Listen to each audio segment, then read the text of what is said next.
All right. Yeah, the links are showing up in the chat, Russ. Thank Okay, you. good. So I'll copy and paste them down the road.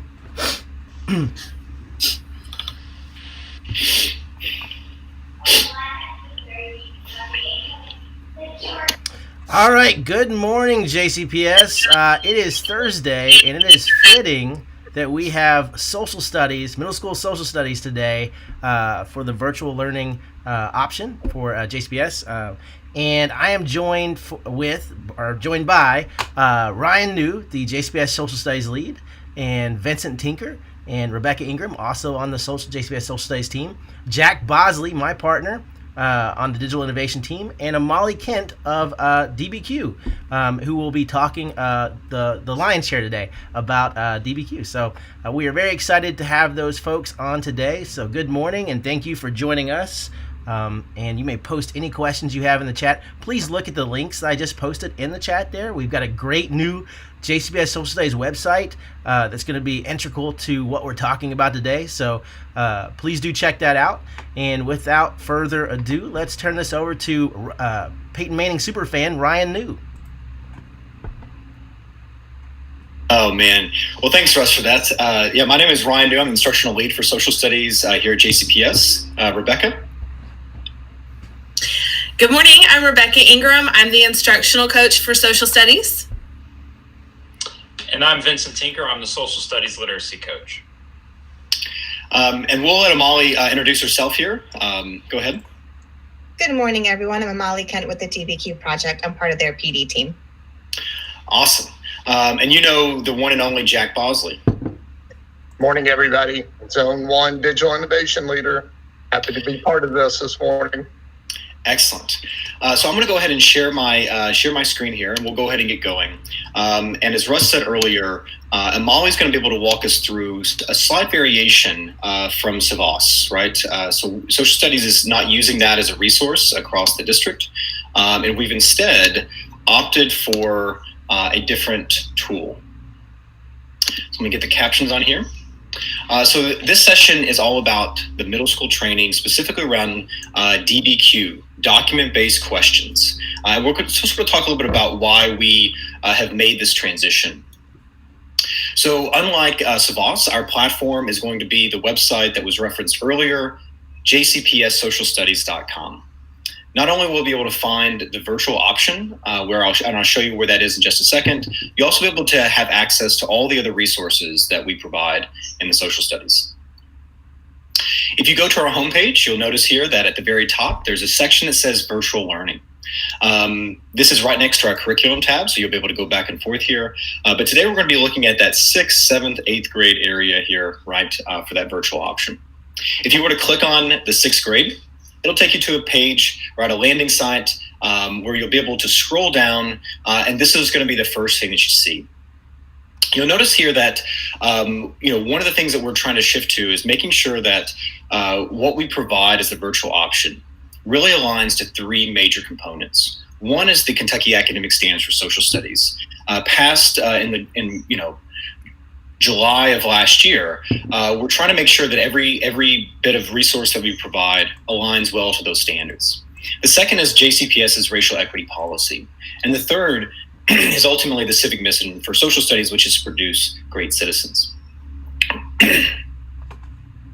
Part of our platform here is the same way that it's always been when it comes to our curriculum. The idea is that before, social studies might have been disjointed, a series of activities, but in fact, if we're going to produce better citizens who are racially conscious and that align to, and that the learning experience is also aligned to the standards, we want to make sure that the learning is being driven by larger, compelling questions that are scaffolded up by a series of supporting questions. Those compelling questions, the CQ there at the top, are answered by summative performance tasks. For us in social studies, that's in the form of arguments, whether they be visual, verbal, multimodal, you name it, right? As long as it's an argument that answers a compelling question, then we are doing right by our students. But in order to get students to be able to do the summative performance task in that form of argument, we have a series of formative performance tasks that allow them to build skill over time. An organizational task that helps students synthesize information, right, as they're building towards that question. So an organizational task might be anything from an annotating of a source to a Venn diagram to a webbing that's making connections. Ultimately, along the system, you're going to find sources and discussion. So the inquiry is never done alone, that we're working together to try to find an understanding towards those questions, but we're doing it by leveraging the multiple viewpoints of the students in our class as well. And ultimately, once that you're more informed, you're able to take action. One of the very first resources that you'll find are the JCPS curated materials that Russ just linked into the chat, right? On this, you'll find a layout for sort of looking at inquiry, lesson slide templates. We just heard back, Vincent, I didn't even tell you this, but we're going to do it live. We just heard back from an elementary teacher who said, man, these are so great. Vincent was able to build those out for us. And so thank you very much for that.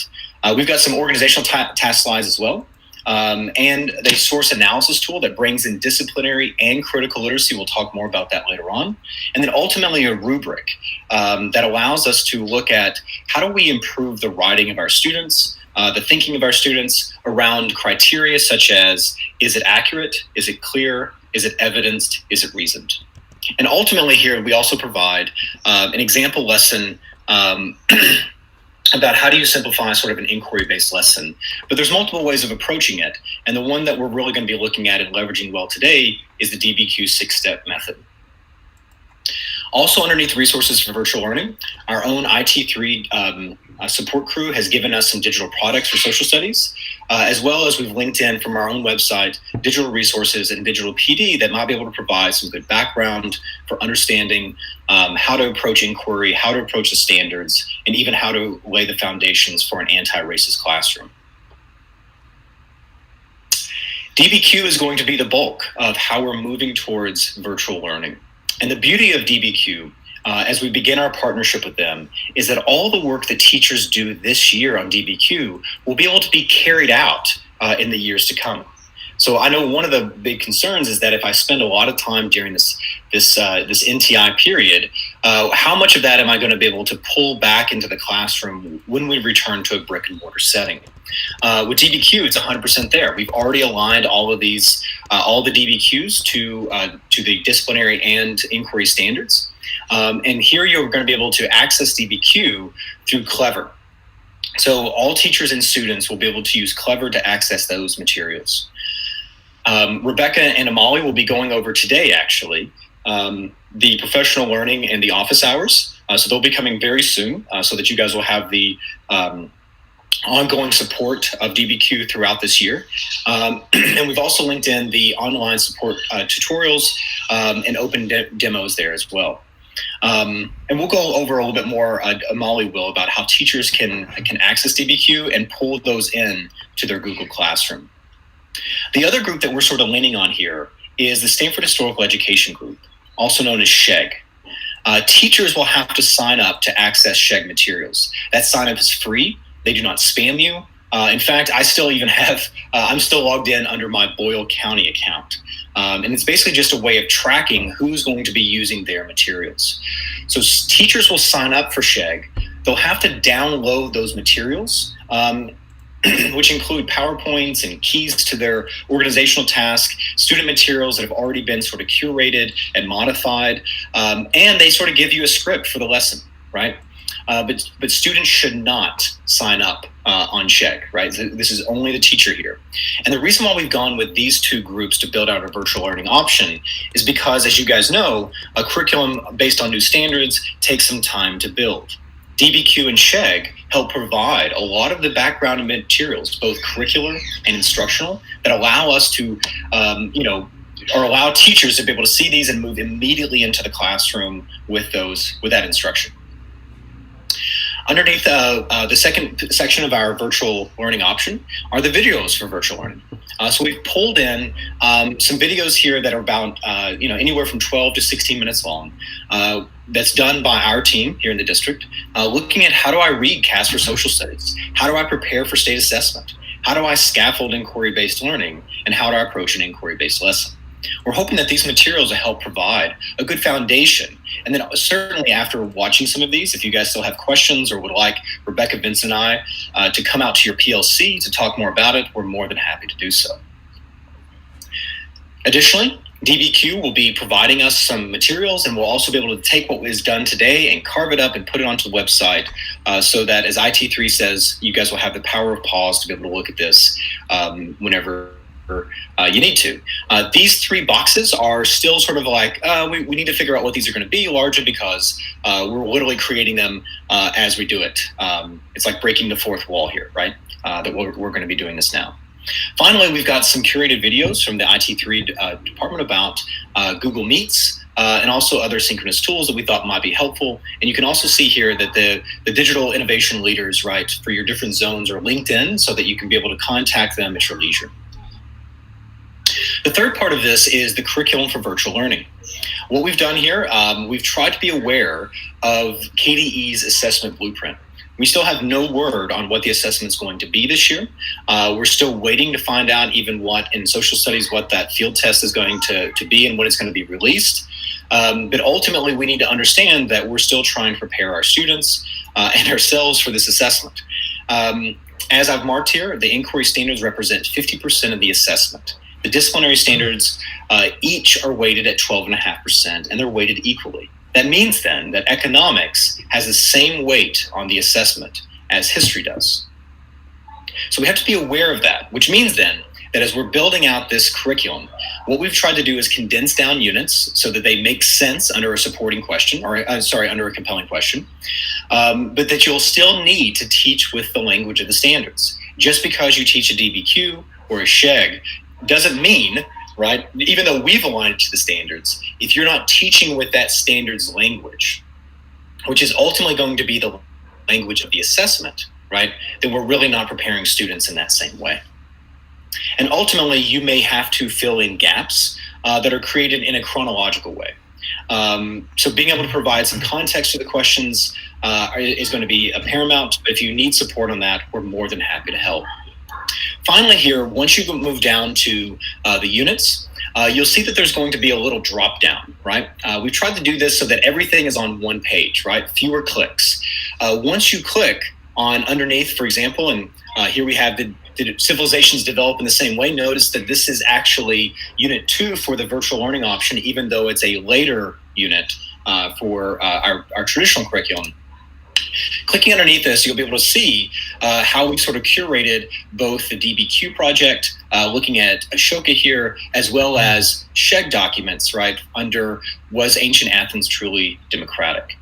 This is just 2, by the way. There was about 7 or 8 within this unit. So don't panic and say, well, how in the world do we only look at these 2? But it is a great way of being able to cover multiple areas around the world during this time and answering the larger question, did civilizations develop in the same way? Now we've got an understanding of how these different civilizations are clashing as we're comparing them in their development. So now I'm going to turn it over to Russ, who's going to talk more about accessing DBQ and integrating with Google Classroom. Yes, and what's great about this is you have a how-to video created by Vincent Tinker there that goes through these steps on this presentation that is linked in the chat. So, but here's some screenshots for those people who like screenshots. So to access DBQ, you're going to go to your JCPS quick links, where you will see Clever, and when you click on Clever, you'll see on the district page a red tile that says DBQ, and you can click on that DBQ, and it will take you to, it'll log you into DBQ, and so from there, what you're going to do, if it's your first time accessing DBQ, you will see a terms of use page, so you'll have to scroll down through that and review those terms of use, and then check if you accept, and then from there, you will click on Classes and Assignments. And when you click on Classes and Assignments, after you've created your class, because DBQ is a classroom type environment, so you'll create your class, and I recommend naming it the exact same as your Google Classroom class. You'll get a class code. And from there, what you'll do is you will share that DBQ class code in Google Classroom through your stream. And you kind of see that in the this screenshot here where Jack has posted there, and it says, number one, log into DBQ website through Clever. And the class code is, there it is, YMBRX. And so kids will access DBQ through Clever. They'll type in that class code. They'll be connected in your DBQ classroom, and then they're good to go. Okay. And so now we're going to do a live demo just to kind of show you what this might look like in classroom. And so there you see, this is that Mr. Bosley Social Studies Virtual Learning option. And so Jack has posted his lesson for the week. And he's like, hi, everyone. We'll focus on the Aztecs, Incas, and Mayan empires. And he's giving directions there where he's saying log into the DBQ website through Clever, through the quick links. He's posted a video, Vincent's video there, to show people and show kids how to do that. So that's very helpful, and you have access to that as well. And then you've also got a link there to the Clever login. So if your kids, if they have trouble finding that JCPS quick links, which maybe they shouldn't by now, but if they do, you can always post them that URL that takes them directly to the Clever login for JCPS as well. So, Jack, do you want to add anything here? No, Russ, that's pretty, I guess I do. It's pretty comprehensive, what you just went over with everybody. Ryan alluded to the fact that this made the DBQ, there may be some gaps in in areas chronologically or other areas. And Google Classroom is a good place where you can go, if you need kids to watch a video or a PowerPoint, you're seeing one of those gaps. You can obviously post supplemental things in your Google Classroom that you may not be seeing with the DBQ portal if you need to do that.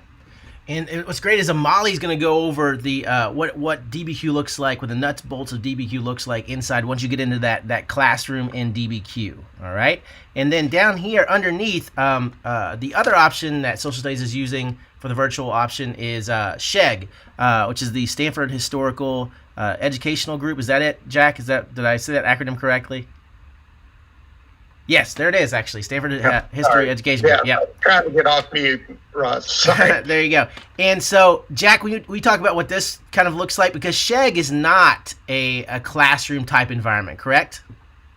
That's right. That's where they're mostly, you're going to be pulling content from SHOG. And Ryan, just chime in, or Vincent, Rebecca, either one, any of you all chime in. But yeah, you're going to be pulling that information off of the SHOG, and you're going to need to be converting that over to make it more friendly for Google Classroom. And Russ, can you go over, I'm on the YouTube side, so there's a little bit of a delay. You may be on there, but can you go to the classwork? Yes. Tab? Yes, absolutely. And once you get over there, what I've done is everything in SHOG just downloads in a PDF format. So all I did literally was copy, I pulled over two of the primary sources and copied and paste from a PDF into a Google Doc. And that way the students and so is that the Black Death document, a University of Paris medical report, Jack? Yeah. Yeah, so yep. Here it is. I'll just open it up. He's copied and pasted from SHOG. And here it is. Here's this source. Russ, I think you might need to share your screen there. Oh, is it? No, it's coming over on the YouTube side, Russ. You're good. Oh, got it. Okay, my bad. Yep. All right. Yeah, so that's it. It's just a little bit of, copying and pasting from SHOG, but nothing earth-shattering tech-wise to get that done. And Russ, I think you and I, as part of this ongoing series and support for this, we're going to create some mini videos on how to do this, like just the converting from PowerPoint to Google Slides and just showing everybody how to copy and paste, just in case there are folks out there who need that. Correct. And so a big distinction is when we talk about DBQ, students and teachers will be going to DBQ, correct? They'll be visiting DBQ, whereas SHOG, only the teacher will be going to SHOG to get resources to pull into their Google Classroom. Yep, that's exactly it, Russ. when you're in those, however long it takes you to go through those to answer the compelling question, get the supporting questions answered. If it's a DBQ week or weeks, then you and the students are going to live in the DBQ portal. And if it's a unit that revolves mostly around SHAG, then the students are primarily going to be in Google Classroom. All right, excellent. So good, important distinction there. And so let's turn it back over to Ryan, who I think is going to introduce us to our esteemed guest, Amali. That's right. So you guys are absolutely right on. And again, this is us leaning into this virtual option, right? So we'll eventually, right, be able to pull these options into our curriculum, right?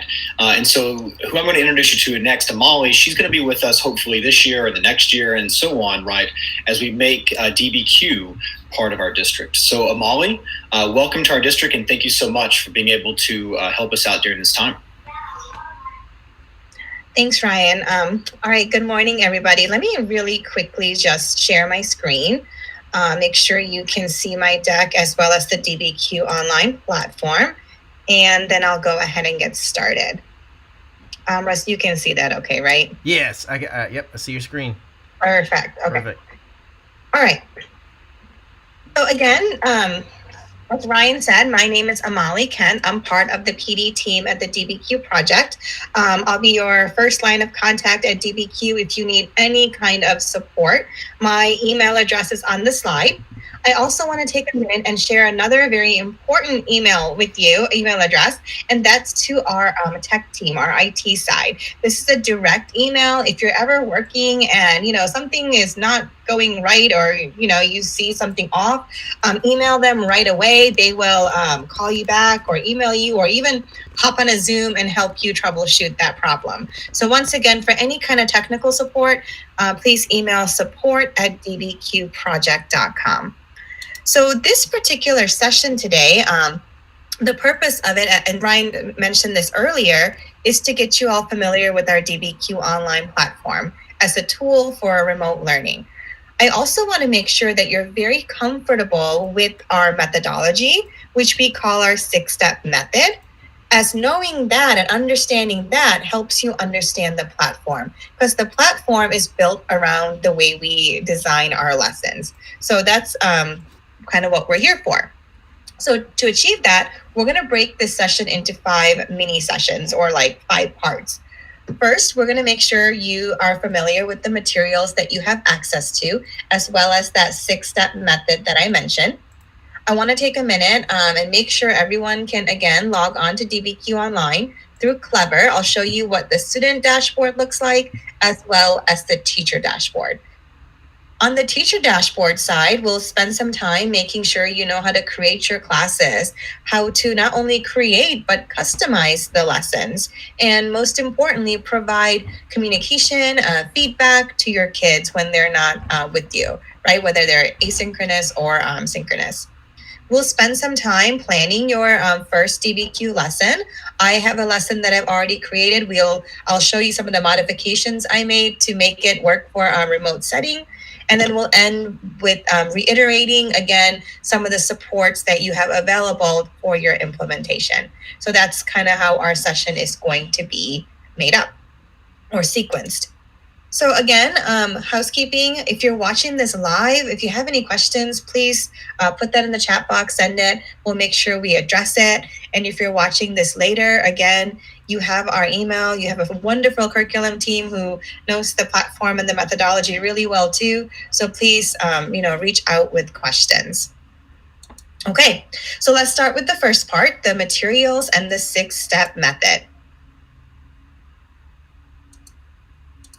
So DBQs, document-based questions. The DBQ project did not invent them, right? We've been around as a company for about 20 years, but DBQs have been around since the 80s, used by College Board for part of their AP exam. So what we've done at the DBQ project is taken something that was an assessment tool or is an assessment tool, and we made it into an instructional tool, because the skills that you do during one of these DBQs, they're quite vital. So what are those skills? And what do you do during one of these DBQ lessons? Well, you start off with a compelling question, an overarching question. you provide the students with some sources. The beautiful thing about DBQs and SHAG is you don't have to go and look for those sources. The sources are already there, right? That's the hardest part when you're in the classroom, is finding the sources. So what the kids are going to do is they're going to go through those documents or the sources. They're going to start pulling evidence out. Of course, they'll corroborate. Of course, they'll critique the source and its credibility. And by the end, they're going to start developing a claim. And then they're going to finish this lesson by backing up their claim with evidence and an argument. Our end product is an essay.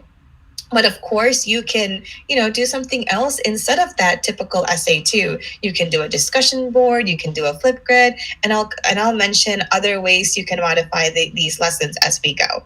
But our traditional end product is an evidence-based argumentative essay. Okay. So as you can see, the lessons that we have, it really provides critical thinking for our students, and it aligns really well with your standards, right? That inquiry-based learning. Before we move on and look at the materials a little bit closer, I want to just share a little bit more about our mission with you, because at the DBQ Project, yes, the content is essential. Literacy is vital. And again, our goal is to make sure our kids walk away from our classrooms being able to think, right? Not only do they know information, but when they tackle new information, they know how to think about it. They know how to question it. They know how to corroborate it. They know what to do with information. So just a quick little clip on our mission, and then we'll move on into the materials.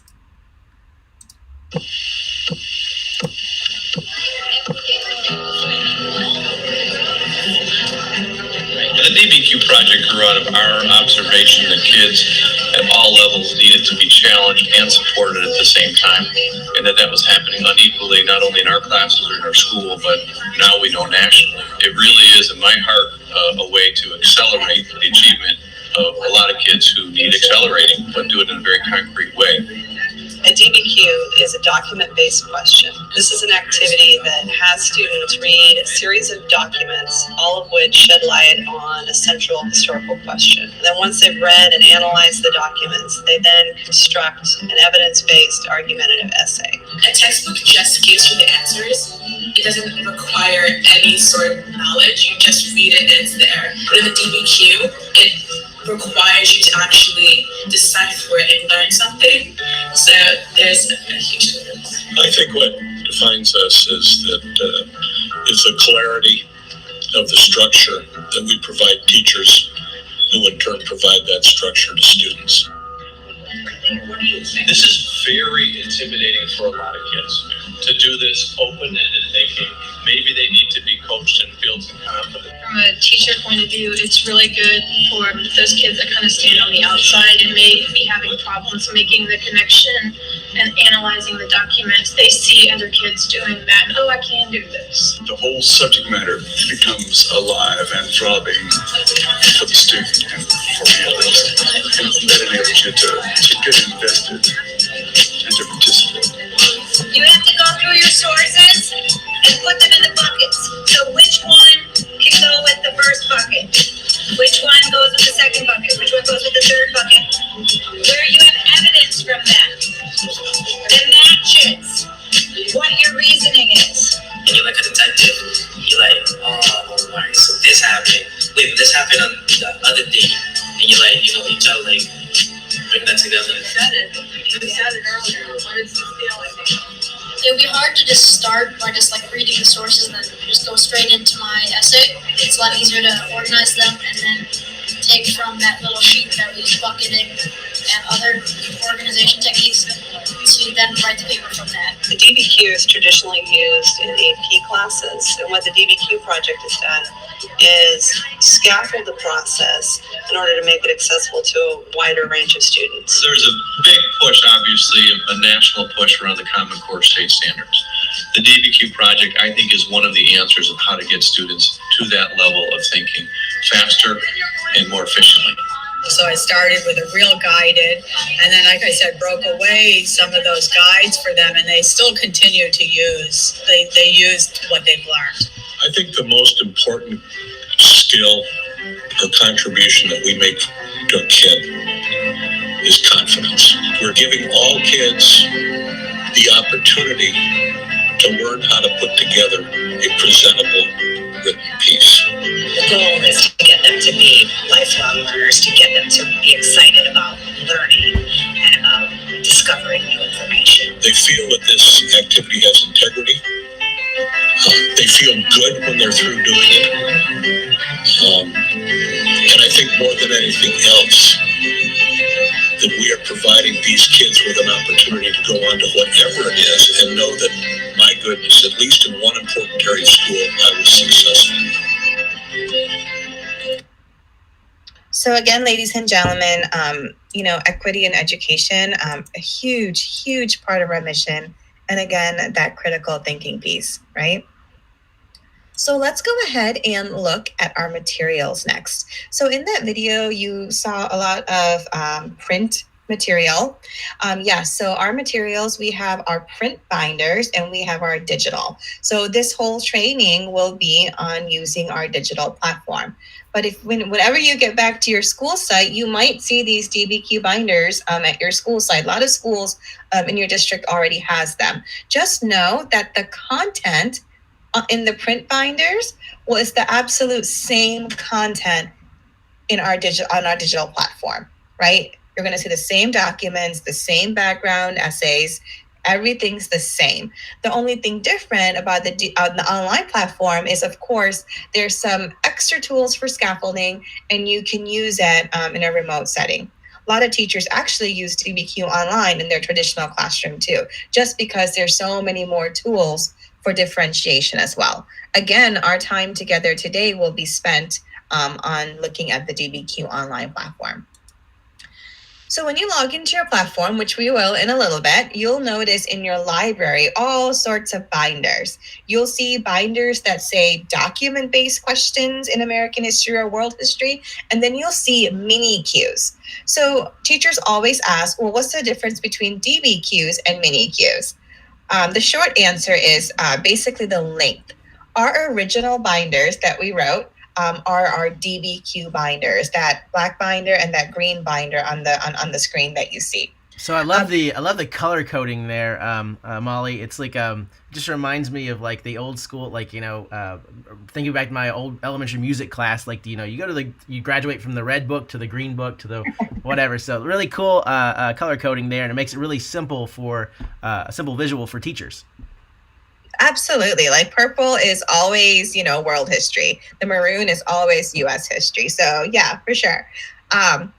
So originally when we wrote the DBQ binders back in the day, the AP exam had a lot more documents in it. So that's why our document-based binders, our DBQ binders, which we now lovingly call Mother Qs, have just a lot more resources in them.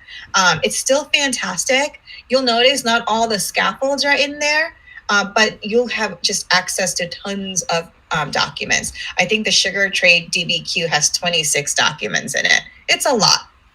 Since then, we've written what we call our MiniQ binders. These are what's often used in most classrooms. These typically have between 4 to 8 documents per unit. So that's the biggest difference between the DBQs and the MiniQs. And we have MiniQs in U.S. history, world, elementary, geography, civics, econ, lit, it goes on. For our purpose, for middle school, 6th grade educators, you'll be using primarily World History Volume 1, goes nicely with Ancient Civilizations. 7th grade educators, you'll be using World History Volume 2, mostly. And then 8th grade teachers, you'll be using American History Volume 1. Again, mostly. There might be some things in other binders that you can pull from. So I just want you to make sure you know that. So let me keep talking about the materials. Something else that's really important to know, especially when you open up one of our MiniQ binders, you'll notice that every unit in that binder, and there's typically 10 to 12 units per binder, you'll notice that it's written twice. One will be labeled with a little EV, and the other one will have a CV. The EV stands for enhanced version. The CV stands for clean version. And as you can see, the difference between those two versions is that the EV has text-dependent questions to help the kids analyze the documents. So you have a tool for scaffolding there.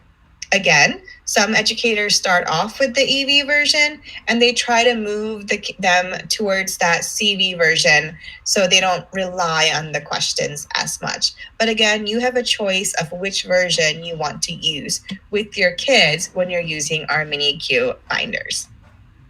In the DBQ binders, you'll notice there's two versions also. One will say LV and the other will say SV. LV stands for long version, all the documents. SV is short version. So you will see a little differential there also.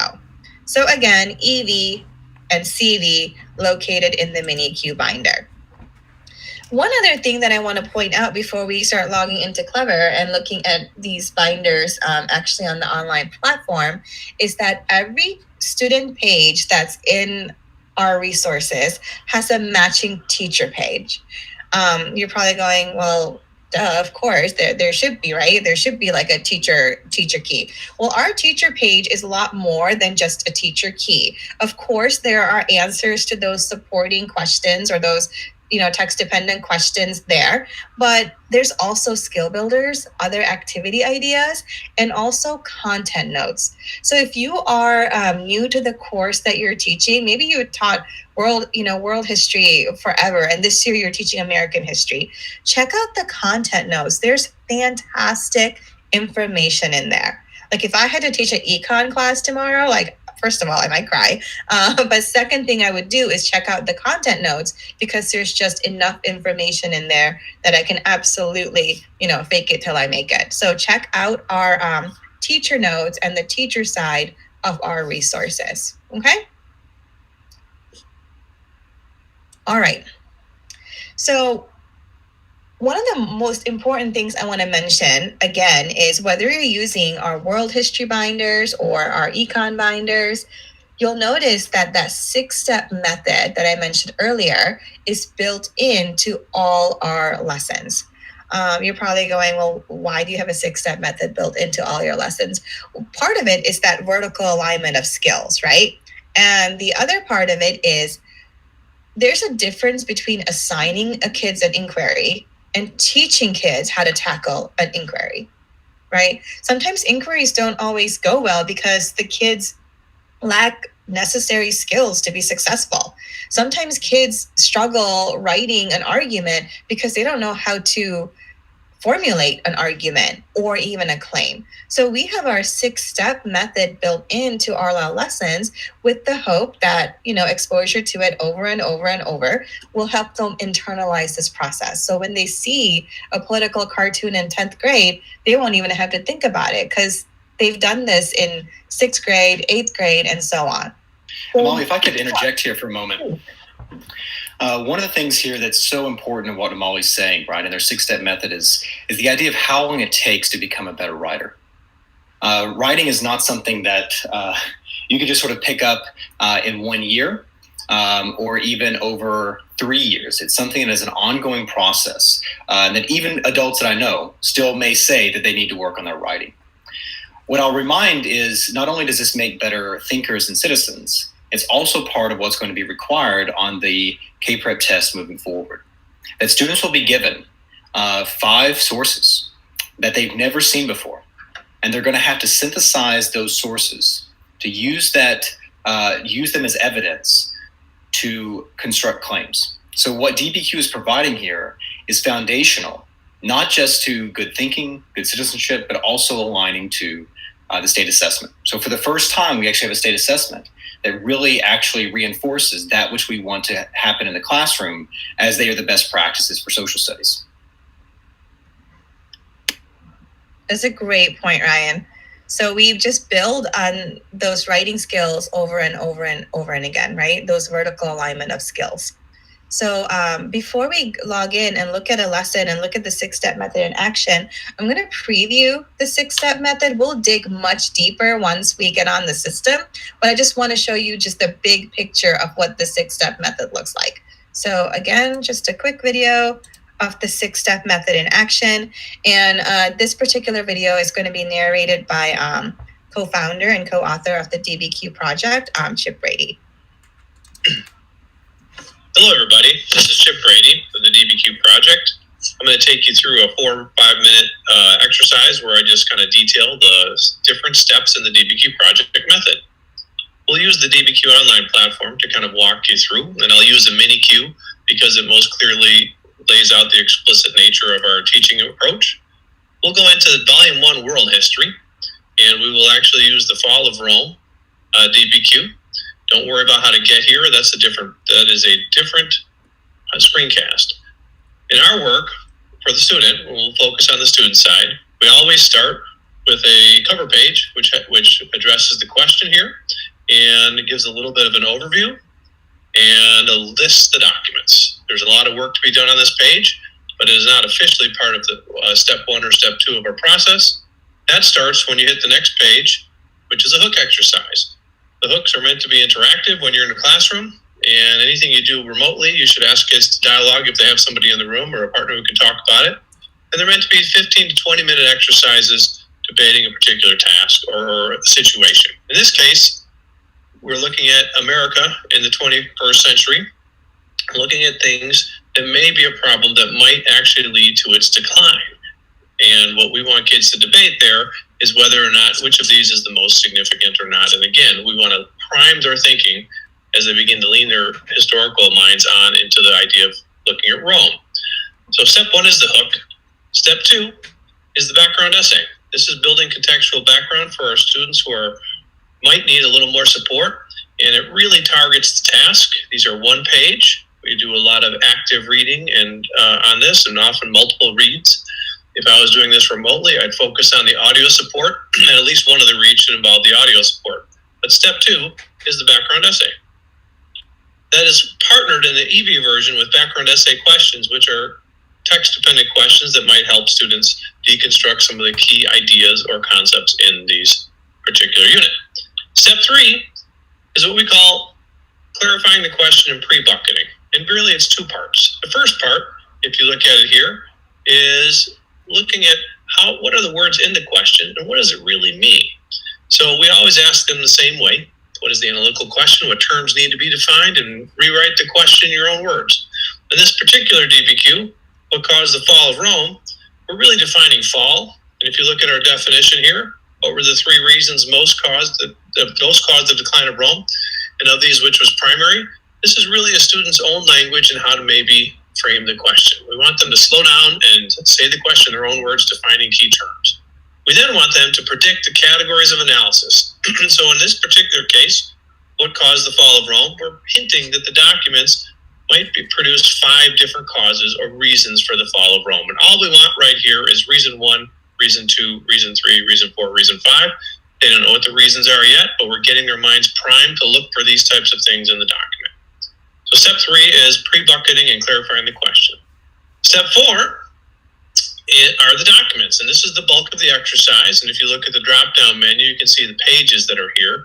This is most of the pages in a MiniQ or a Mother Q. And in the EV version of the documents, we have questions underneath. And in the CV version of the DBQs or MiniQs, we take away those questions. That is a teacher choice, but the key here, and we won't go into different elements of document analysis, is that the kids need to dig their evidence out, taking a look at the documents, finding the different reasons that Rome fell.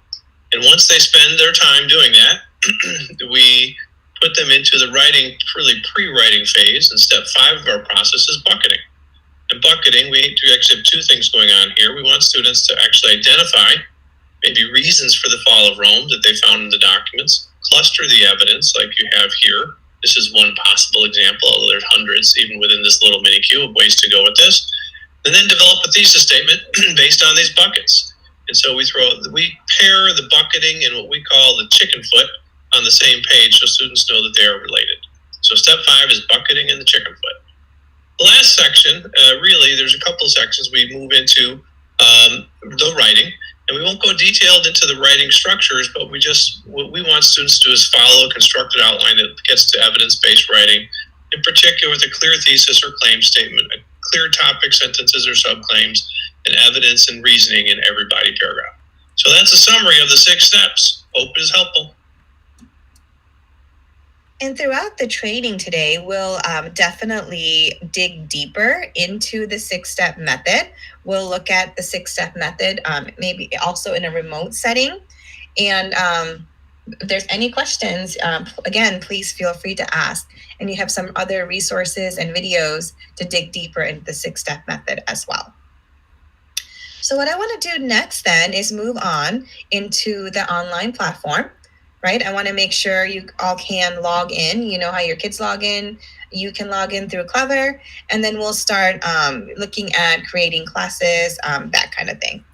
So I'm actually going to show you how you're going to log on through Clever. I know we talked about it briefly earlier, but Vincent Tinker made this video to show you, just to walk you through step by step on exactly how to do this. So Vincent, thank you for making that.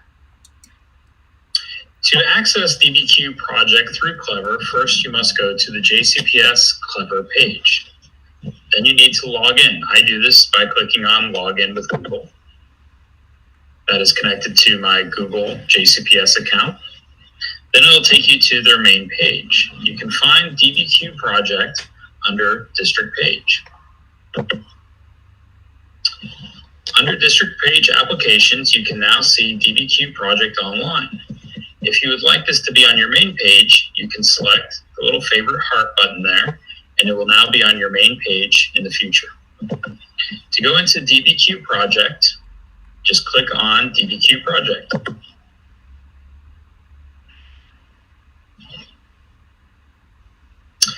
This is the main page of DBQ Project, in which you can access all of their files. If this is the first time that you are accessing DBQ Project, you'll be prompted with a terms use page. There they will list the DBQ Project terms of use. If you scroll to the bottom, you will see an accept button that you must check, and then you will select yes, accepting DBQ Project's terms of use. After you accept it, it will then take you to this page. And that is how you access DBQ Project through Clever. So your dashboard will look something like this, and I'm going to log in here and show you that in just a second. But your student dashboard will look differently. I will go over the student interface during this training as well. So let me just kind of minimize this and go ahead and log in. So again, your DBQ dashboard as an educator will look just like this. There's tons of resources here. A couple things I want to point out is if you ever need like a quick Cliff Notes version of how to create your classes, that kind of thing, there's this short video that says Getting Started with DBQ Online. It won't go into the details that I'm going to show you, but again, it'll show you the basics of how to create a class, a basic assignment, and so on. You also have access to this PD video section. If you click on that, it'll take you to the PD page of this teacher of DBQ Online. And here you have access to almost 40 videos. The larger videos deal with our 6-step method. It shows the 6-step method in action in an actual classroom. It talks about best practices, all that. So there's these videos. And then you have access to these smaller videos that are skill builder videos too. So how do you prep a document to, analyze it? How do you teach kids to analyze an image or interpret a poem? So again, educators, if you have the time, check these little skill builder videos out. They're just a fantastic resource for best instructional practices. Clicking on this DBQ Online button on the top left-hand corner of your screen will take you back to the main page. The next thing that I want to point your attention to is your DBQ library. So when you click on that, that will take you to the library. This is where all your binders are going to be housed. So what I would recommend is, before you get too into the nitty-gritty of creating your assignments, is go ahead and maybe preview what you have access to. So 6th grade teachers, you might click on World History Volume 1 and check out what you have. You start off with Hammurabi and you go all the way to the to Fall of Rome. All right. So lots of different resources here. And again, your JCPS social studies team has aligned the standards to our questions. So as I mentioned before, EV version, CV version, you have some choice there. If you have students who are Spanish speakers and need a little bit of language support, our US history, world history, and our elementary binders, you can assign in Spanish, as well as have the ability to toggle back and forth between the languages. I just want to point out that that's there. So before you make your first assignment, one thing I recommend is maybe clicking on preview and looking at that assignment. Okay, and you can just preview it, see what's there. And as Chip mentioned, see how many documents are there. Maybe look at the documents, that kind of thing. Okay? All right. So next, let's go over how to create classes and assignments. To create a class, you're going to go to this middle tile here that says classes and assignments. When you click on view, it'll take you to this page. Now I already have a class built in, yours will be blank. So to add a class, you're going to find this button that says add a class, click on that, and it'll prompt you to name your class. And as Russ said earlier, we encourage that you name this class exactly what your class is called in Google Classroom, just to make life easier for your students. So I'm just going to type that class in. Maybe it's just first period US history. Select save, and it's done. Every time you create a class, that class code that we mentioned earlier just auto-populates. So you don't have to do anything. You just have to share it with the kids. And in a little bit, I'll show you how the kids will use these class codes to log in also. So there's the class code for this particular class. And then if I have a second period, US history, notice how the class code is different. So just be sure that you share the correct class code with each section that you teach. And Amali, that looks, it's really similar to how Google Classroom works. So anybody who has experience with that, this is not a heavy lift or anything to make these. Absolutely. And I have a sixth grader at home myself who accesses DBQ online through Clever, and they also use Google Classrooms. And it's been super, it's just been very simple to use. Okay. So let me show you next how to add an assignment. To add an assignment, you're going to select Add Assignment, and this is going to take you right back to that library. And then you'll go to the binder of your choice. I'm going to go ahead and stick with American history since that's what I taught, and that's where I'm a little bit more comfortable with content. And I'm going to go to one of my absolute favorite units, and that is Valley Forge, which you have quit, our lesson that deals with the American Revolution. I'm going to go ahead and use the enhanced version with those text-dependent questions. So when I select which version I want, I get prompted with a couple more choices. The first choice is, do I want to give this unit as it is, with all the documents in it, all the pages in it, or do I want to customize it? So let's say I'm in a hurry and I don't have time to go through all the documents. I can very easily take couple of documents away.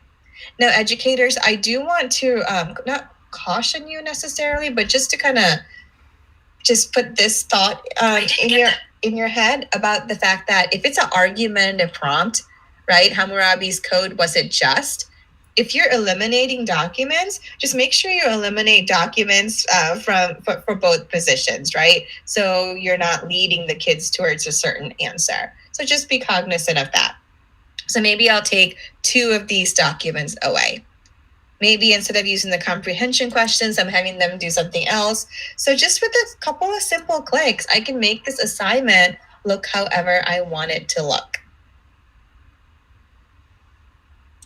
Also, maybe for my first DBQ that I'm doing with my students, I'm not going to have them write an essay. Instead, I'm going to have them, verbally share their claim through a Flipgrid. So just like that, the whole essay page is eliminated. So I have a short assignment that I can use with my kids. A little hook exercise to get them engaged, some contextual reading, couple documents, and then they share, their argument through Flipgrid. Making an assignment, it's that quick. So once you have the assignment the way that you like it, you're going to be asked if you want to turn on some additional supports.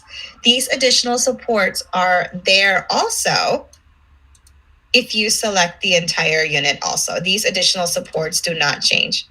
Oops, now I have to go back and let me take those pages out. There we go. Okay. So again, if you need that English-Spanish toggle, you can select yes. One of the most important tools that we recommend that you're using for remote learning is the audio. This gives the ability for the kids to get some reading support, hear the textual documents. The next couple of supports deal with the essay if you're writing the essay.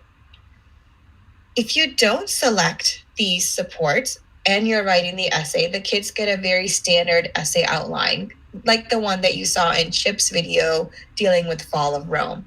If you want to give additional supports, you have some choices.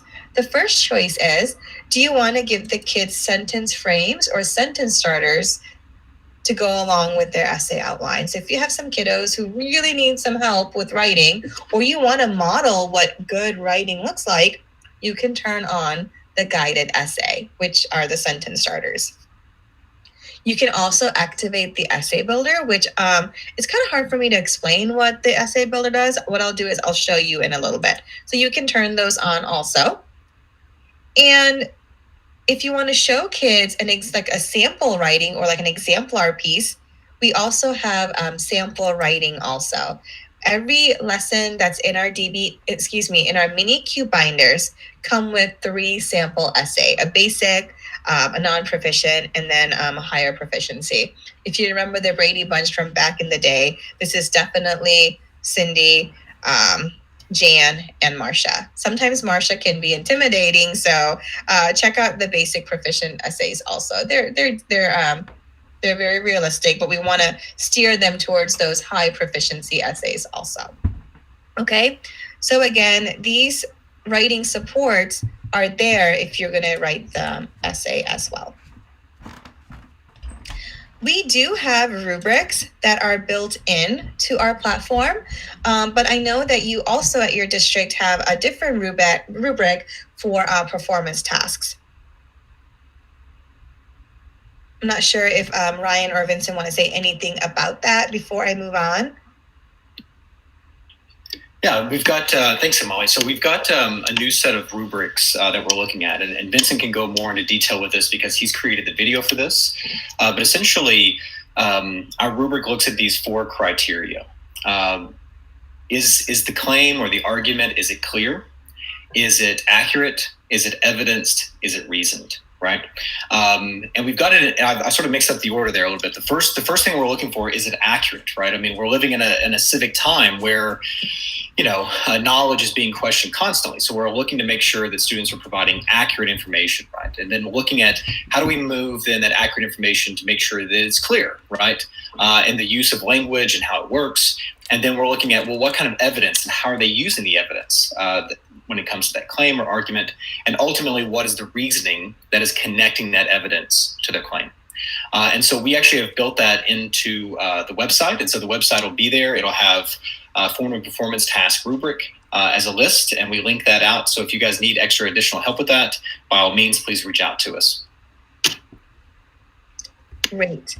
And if you're using Google Classrooms, what I would recommend is putting that rubric in your Google Classroom. That way your kids have access to that while they're working on their essay on the platform. At this time, our platform does not allow you to add your own rubrics into it, at least not yet, but we hope to do that in the future. So again, once you have this lesson the way you want it, then you're going to go ahead and send this out to your kids. There is one other question they ask you, and I'm going to show you this feature a little later when in a classroom where I have actual kids. But basically what this last question asks is, with this lesson that you create, do you want to send this to specific kids? So once my kids are in my classroom, I have the ability to send this lesson to just certain kids, right? Maybe I only want the Spanish toggle for like 3 kids.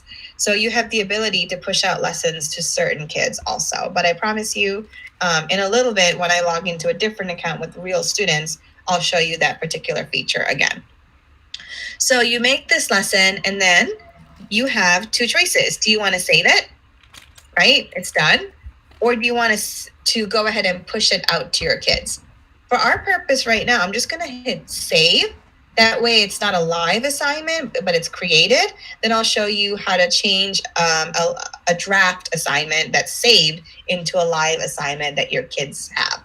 So you're probably going, well, why would I hit save instead of save and assign? Maybe you have, like a work day where you're trying to get ahead, making some of these lessons, and you might not want your kids to access them just yet. So if you're doing that kind of thing, hit save, and then when you're ready to push the assignment out, you can change it to save and assign, and I'll go over that in just a minute. Regardless of which option you choose, you're going to get this pop-up. And this is one of the most important things I think we're going to go over today. And it's this question: do you want to mark up your unit? Do you want to add teacher instructions, annotations, anything like that? So again, really, really, really important. I'm going to go ahead and click Add Markups. And what I want you to notice is right now I'm in this lesson, this Valley Forge lesson, and there is this little yellow box that's kind of lit up. This is how you know you're in markup mode. Let me repeat that. This little yellow lit little icon reminds you that you are in instructor markup mode. And what happens in this instructor markup mode is anything that you write on this page or annotate or do transfers over to your kids' pages as well, right? Because they have their own accounts, right? Where they can annotate, do things, answer questions also. So let's say I want to give my kids some extra directions on what to do in this page. I can type directions, notes, hints, and it'll also transfer to their page. So if you're doing anything asynchronous and you want little reminders in there, you can add those notes right into the lesson. So it's a really, really great feature, but you want to make sure you're in this instructor markup mode. Okay. So I'm going to go ahead and go back to this dashboard. So here's our lesson. I can always go back and add instructor markup modes. So or instructor markups, excuse me. So let me go to this little settings icon, this little gear sprocket, whatever you want to call it. When I click on that, I can go to where it says edit teacher markup, and I can add other things in. So maybe I want to circle something that I want them to pay attention to. Maybe it's the title of the essential question. I can do that, and it's now on their pages as well. All right. So anytime a lesson is live, you can go back and add things as they need more help. Now, to take a lesson that is a draft, right? And when you're ready to push it out, you're going to actually go back to that little sprocket, that settings icon. And this time you're going to go back to the assignment by clicking edit assignment. And this time, instead of selecting save, you're going to select save and assign. It'll ask you if you want to add any more markups. I'm going to go ahead and hit not now. And now this lesson is assigned and it's live. And once your kids are in your classroom through that code, they can access it. All right. So again, we have drafts versus assigned. So what I'm going to show you next is actually a lesson that I've already marked up. I already marked up this Valley Forge lesson in a different class. Let me go to my second period US history. Same lesson. Here's the Valley Forge lesson, except I have all the markups done. And in this particular sample, I did turn the essay on. So I did turn on the sample essays also. But notice how they're set to off, because maybe I don't want my kids to see those right away. So don't worry, your kids won't see those sample essays until you want them to see it. And you have the access to turn on maybe just a certain essay, maybe just the basic, or maybe the higher proficiency. So I'm going to go ahead and hit view, select view. And now I'm back in this Valley Forge lesson. So ladies and gentlemen, notice how that little yellow little lit box, it's gone. So now I'm not in markup mode, right? Whatever I do at this point, this is my own page. But I can use this if I'm doing, any kind of synchronous learning. So if I'm using Google Meets or Zoom or whatever I'm using, I can project my screen to my kids and do any kind of live modeling for them. And the kids have their own page where they can kind of follow along also. Navigating these units are pretty simple. To go from page to page, you can go to this little drop-down bar and you can go to the next page. You can also use the arrows to move forward or backwards. As I mentioned before, I added some markups already to this lesson. So I added some simple directions for my kids. Apparently, I forgot to number my directions, forgive me. But just basic things maybe I want them to do. Maybe the first thing I want them to do is read the MiniQ question or our essential question or compelling question and put a circle around it using the annotation tools. So the teacher has annotation tools, and these same annotation tools are on the kids' accounts as well. Because our thinking is when we use paper, we constantly have kids mark up their work, right? We make them highlight, we make them circle words they don't know, we make them make margin notes. So we want you to be able to do the same type of work and thinking on our online platform. So they can grab one of the circle tools and they can circle it just like in the directions that I gave them. The image can be enlarged with a simple click. It's a really great image, a lot of things to learn. And the directions that I gave my students said, look at the picture, read the overview, and on a green Post-it, write 5 things that you learned about Valley Forge from this cover page, right? So they read the overview, the fact that it's winter of 1777 through the, early months of 1778. And George Washington is, with several thousand Patriot soldiers, and they're at Valley Forge, their winter encampment. And it's 18 miles outside of Philadelphia. So maybe on this green Post-it, they'll jot down 5 things that they see, right? So anything that you want your kids to do, anything addition to the questions that we have, feel free to add it using the instructor markup tools. And again, whatever the kids do, you'll be able to see it also. And I'll demonstrate that once we look at the student interface. But any of their annotations that they're making, any questions that they're answering, you can in real time go and check on them and see what they're doing also. So again, this is the cover page, and those are just 2 basic annotation tools, the Post-it and the circle tool. And notice everything is auto-saving while I work also. Love these features, Molly. It's really great. The interactivity is awesome, and I'm glad you pointed out the auto-save feature so nobody loses their work. Absolutely. And if you walk away, if the system times out, there'll be a message, like a pop-up that reminds you to log back in. So there's no reason to lose any work, because that's always scary when you're a kid or a teacher losing work that you worked really hard on.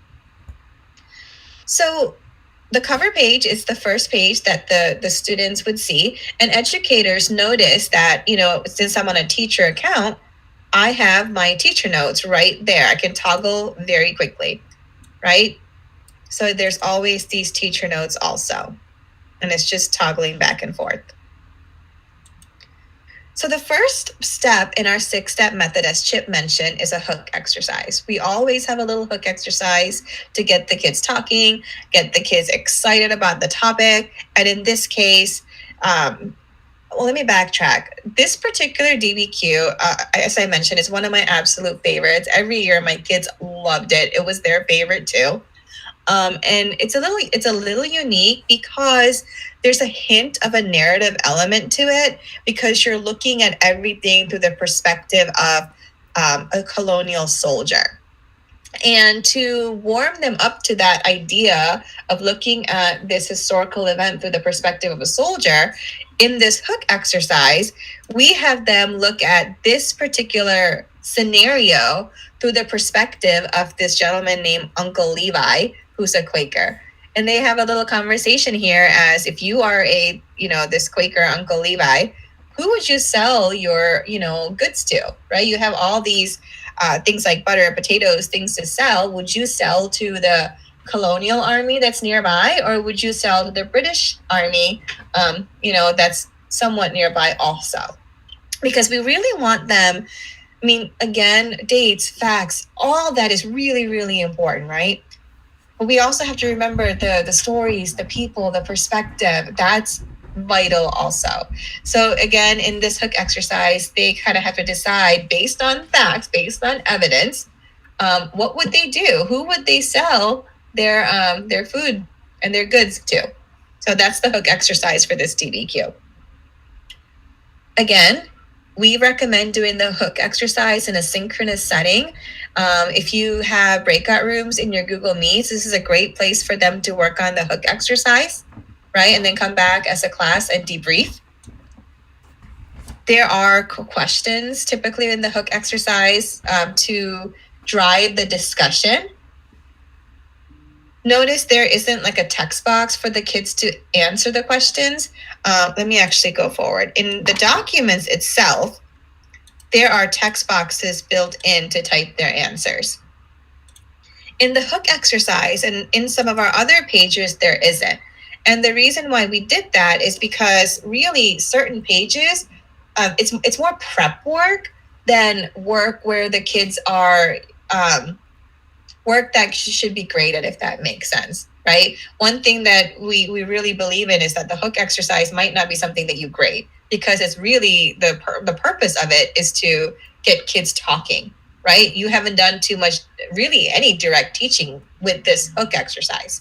So if there isn't a place for the kids to type and you want them to type something, they can grab one of our text boxes and they can jot it down. So yes, they're still writing, but it might be not something you collect to actually grade. So you have these text tools where they can type their answers as well. They can change the font color, the size, all those good things. Okay? All right. So that's the first page, our hook exercise. After the hook exercise, then they go into the background essay. I apologize for the barking dogs in the background if you all can hear it. That's the thing with teaching or working from home, right? Best of intentions until the dogs bark or the Amazon truck comes or whatever, or the internet goes out.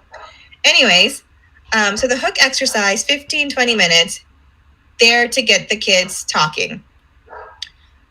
The second page, step 2, is when we hit them with some content. So our thinking behind it is, okay, the kids are excited, they're talking, they're interested, their engagement is at a peak. Now let's get them to read, because reading doesn't always pique every kid's interest. So let's hit them with some content while we can. So every one of our MiniQs has a one-pager, a document to give them some context. That way, the documents, when they see them, make sense. We try to give them a time period. We try to give them like the geography of it, like where are we? Like if we're talking about Philadelphia, well, where's Philadelphia, right? Where is that in conjunction to, where some of the other battles are happening, that kind of thing. Who are the key players, right? Washington, like who, what's happening in France. So we just try to give them a little bit of context. As Chip mentioned in his video, we have an audio support. Valley Forge, would you have quit? The first 2 years of the American Revolution had not gone well for the Continental Army. Since the summer of 1775, when he had taken command, George Washington and his troops had withdrawn from Boston and retreated from New York City. So again, if your kids are working asynchronously and they need the reading support, this audio feature is fantastic to use. Once again, definition or vocab words can be clicked on to get definitions right away.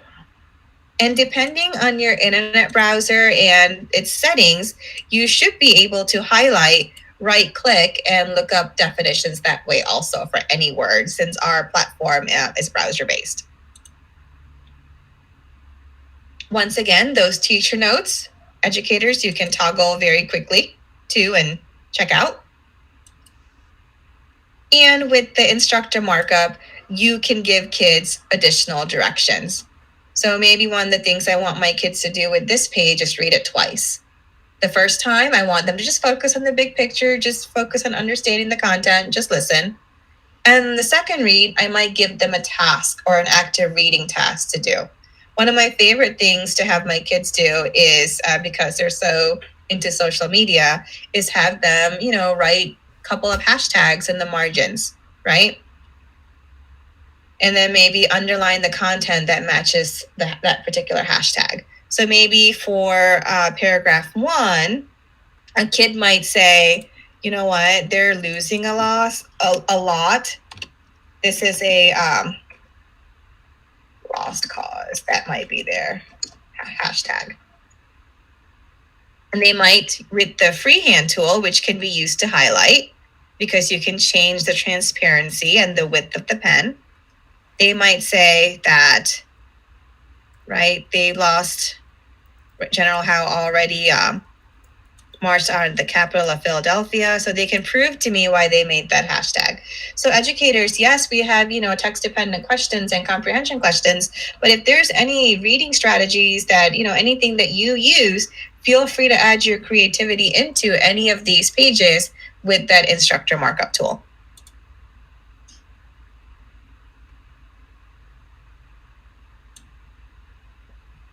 And one of the last things I want to mention to you too is in the background essay, one of the most important paragraphs is the last paragraph, because it sets up the task and the question in this DBQ. So for example, as I mentioned, this DBQ has a little bit of a narrative element to it.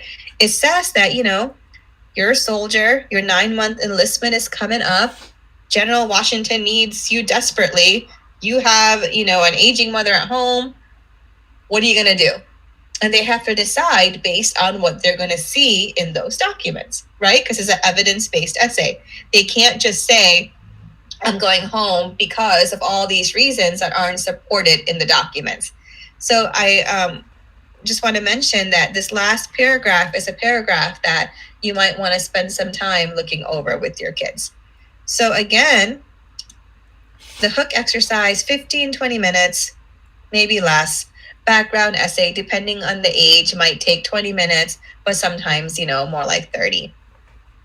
I did 6 DBQs, 6 weeks worth of DBQs with the remote group in the spring. And by the 3rd, 4th DBQ, we could go get through one of these lessons in 4 days. And on the 5th day, they finished up their essay or they finished up their end task and we were done. And our time together was about an hour. And I gave them very little asynchronous work to do too, maybe just wrapping up some of the questions. So it's very, very doable. But the more DBQs they do, the faster they're going to be at it, right? The first time you do this, it's going to take you longer because you'll be teaching them how to use the annotation tools. You'll be explaining what buckets are. But once they, again, do a couple of these, it's much, much easier. Now imagine your 6th graders doing this, right, with you, if you're a 6th grade educator, and then they do this in 7th grade, and 8th grade, and 9th grade. It's just going to make historical thinking, right, and evidence-based writing so much easier with that vertical alignment that we're creating. So that's the first 2 steps. The 3rd step of the DBQ method, as I'm going just a little bit deeper into the process while getting you accustomed to the online platform, is bucketing and clarifying the question.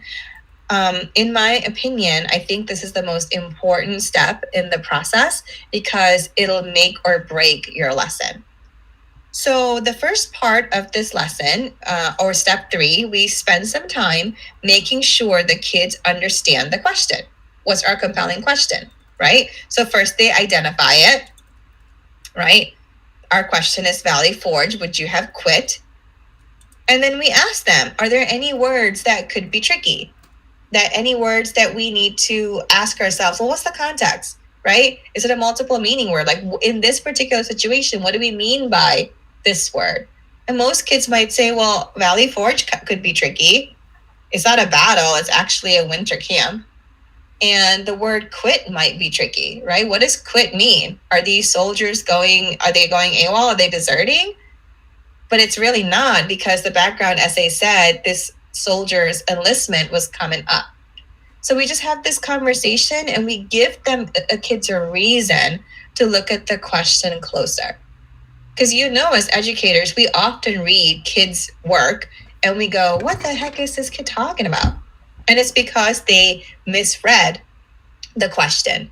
So in every one of our DBQs, we make the kids slow down and rewrite the question in their own words. So we know, this is our formative check, that they know what the question is asking and they know what they have to do at the end, what their task is. What am I going to prove, right? What am I going to argue at the end?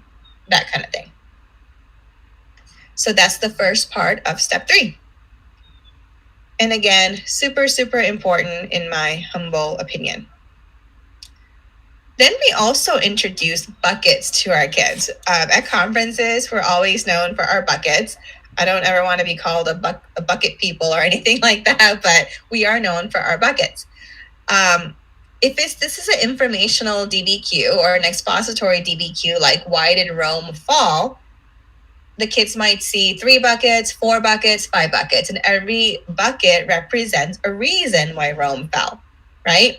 If our DBQ is how did Nile shape the ancient Egyptian culture, then the kids might see 3 buckets, and each bucket might represent a way that the Nile shaped Egyptian culture.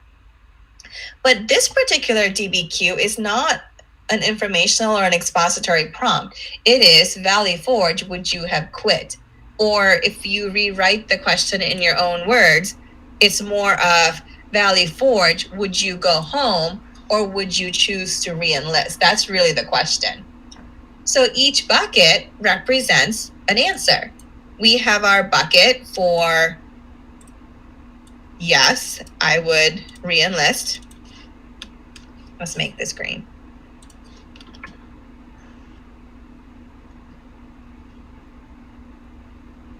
It's spelled re-enlist. Okay. And maybe the second bucket, and notice how I can just kind of copy it, duplicate it. And bucket 2 might be go home. So what the kids have to do is they have to very clearly identify, collect, categorize evidence for both positions, right? And kids have been taught how to classify, categorize since kindergarten, right? They've done that. They've done that with shapes in kindergarten. They learned how to classify and sort in science. So this is not something that's new to them. Well, what we're doing is we're giving them an organizational structure. So if you have a prompt with 2 sides, hey kids, look at both sides of the issue, right?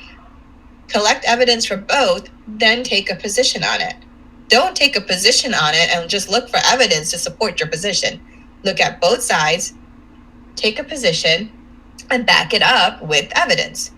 And if you want to, once we get to the counter arguments, right, you already have evidence for the other side also. So you know how to, start formulating a counter argument as well. So that's kind of what DBQ is all about, giving kids a way to think. Because sometimes it's hard work, right? Sometimes thinking is hard work for kids. So that's buckets, ladies and gentlemen. So again, in this DBQ, we start off with 2 buckets. And at the end, once they've seen all the evidence, they'll take a position and they'll give us reasons for that position. So if they're choosing to go home as this colonial soldiers, they'll take whatever's in this bucket and they'll sort it into 3 main ideas or 3 reasons for their position. And it could be 2 reasons if you modified the documents, right? If you took some documents away, it could be 1 reason, but each bucket represents a reason. So notice everything up to this point has been prep work. We haven't even touched the document yet. All we've done is prep the kids for success. We made sure they were interested through the hook. We gave them some background reading because content's important. We made sure they understand the question.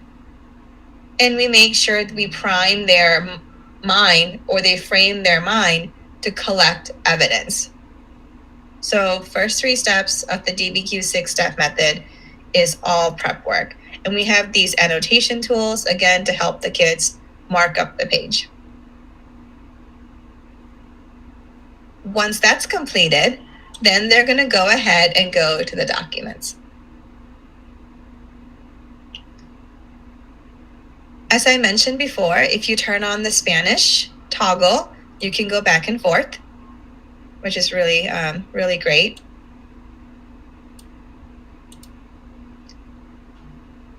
If you're using the enhanced version, you have these questions, and the questions are also tiered, right? The first questions are right off the document, then they become more difficult as they go, where they have to make some inferences, and the last question or last 2 questions always are a synthesis question that asks the kids to tie the evidence back to our essential question. So our first question's very basic, right? Let's look at our source. Is this a primary source or a secondary source? Explain your thinking. Very, very basic. And the sourcing questions will get difficult as the document goes, or as the DBQ goes. Okay? All right. I'm not going to go through every document, but I want to just look at a couple of documents, and then we'll start wrapping up the 6-step method. Then I'll log in as a student, and I'll show you what the student interface looks like. But really, your kids on their dashboard, when they're working on DBQ Valley Forge, they'll see exactly this, except they won't see the teacher's notes. They won't be able to toggle back and forth. So one of my favorite documents in this particular unit is document B. This particular engraving, or this by William Henry Powell. So again, educators, as a tool to analyze this document, you have these questions if you choose to use them. And with the instructor markup tool, you can also add other things. So one of the things that Ryan mentioned earlier is that there are some disciplinary literacy prompts, right? There's prompts for sourcing, corroborating. You could add those prompts right into this DBQ using that instructor markup tool. Molly, if you don't mind, we do have a source analysis tool that is in the chat, and it's also found on our website that has disciplinary literacy questions and critical literacy questions. They're aligned along the disciplinary literacy line that teachers can pull from for sourcing, corroboration, contextualization, and close reading that they could easily put in, as you mentioned, with these annotations for each source. Thanks, Vincent. This particular source in particular, if you use some of those prompts or those sourcing questions, it'll really help kind of go deeper into this document. Like the fact that this particular engraving was done in the Reconstruction era is huge, right? This is not a primary source from the American Revolution. This was created during Reconstruction for a very specific reason, right? Right around the same time, the painting of Washington crossing the Delaware.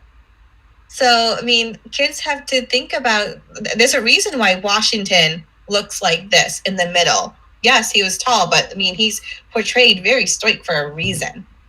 So Again, make sure you guys check out the source analysis tool. And again, if you take a minute to corroborate this particular document, that question of like reliability and corroborating will point out that this painting, this engraving, is not completely historically accurate. Like the huts that we see back here, there's windows. And if we had read the background essay, it says very clearly that there were no windows in these huts, just like a chimney to get the smoke out and a door. So really important to spend some time corroborating and sourcing and all those good things. Okay. Again, questions are there. I want to take a minute and just point out the directions that I gave my students here. I personally like to make my kids use a text box to write the compelling question on the top of their page to remind them why they're here looking at this document in the first place, right? If you were a soldier, because they had to write the question in their own words, soldier at Valley Forge, would you enlist? Right? Give them again that purpose for reading and remind them again what their compelling question is. Again, you might think I'm kind of mean to my students, but I always tell them to prove to me that they read everything around the document by underlining it or putting an arrow or something by it, because they often skip source lines and note lines and things like that, and notes and footnotes. And as educators, you know how important those are. For example, there's a caption down here that says, here's George Washington presenting the Congressional Committee to soldiers at Valley Forge. The committee of 5 congressmen stayed for several weeks and was helpful in getting more food and clothing to the soldiers. So that piece of evidence about the fact that they were helpful in getting food and clothing, that's huge. That's really, really important piece of evidence to support the bucket of why you might re-enlist, right? Supplies are coming. There's hope. But if the kids didn't read that, well, they missed a big thing. So I always ask my kids to read around the document and prove to me that you did it by highlighting it, putting an arrow on it, underlining it, something. And again, you can have the kids answer the questions, or you can have them do something else. This is such an amazing image. So I might, with this image, ask my kids to highlight or circle any evidence that supports staying in green, kind of like those bucket colors that we used. Let me change this. This is bugging me because it's green now. Okay, sorry, y'all. Well, I'll come back and do that. I think these are overlapping. There we go. Okay. So they might look at this image and circle things in green that support re-enlisting. Or the fact that there's a dead horse down here, well, that might go in the bucket for not re-enlisting, right? Even the animals are falling over. So a lot of things the kids can do here. And as I mentioned, it's really important for us at DBQ to be able to do on DBQ Online what you might do on paper. So, for example, when I did this lesson with my kids, one of the things that we did is we looked at the different, I don't want to say characters, but the key players here. There's 3 sides here, right? There's Washington in the center of the screen. We have our Continental Congress on one side, and we have our soldiers on the other side. So I might, with my students, say, guys, I want you to pick a congressman. I want you to take George Washington here and take one soldier. And I want you to look at this image. Look at this image really closely. Think about what you see, right? We see snow on the ground. We see a dead horse. We see George Washington with his hands a certain way. I see swords up. I see a missing toe, right? If you're in this situation as one of these key players, right, going through this event, because everyone's perspective is different based on who they are, right? Like George Washington's experiencing something different than the congressman, than the soldier. Make a thought bubble or a caption of what you think they might be saying. So maybe a student might take the text box and say, I think George Washington is saying, my troops need supplies. The cause is important and we need help to achieve it.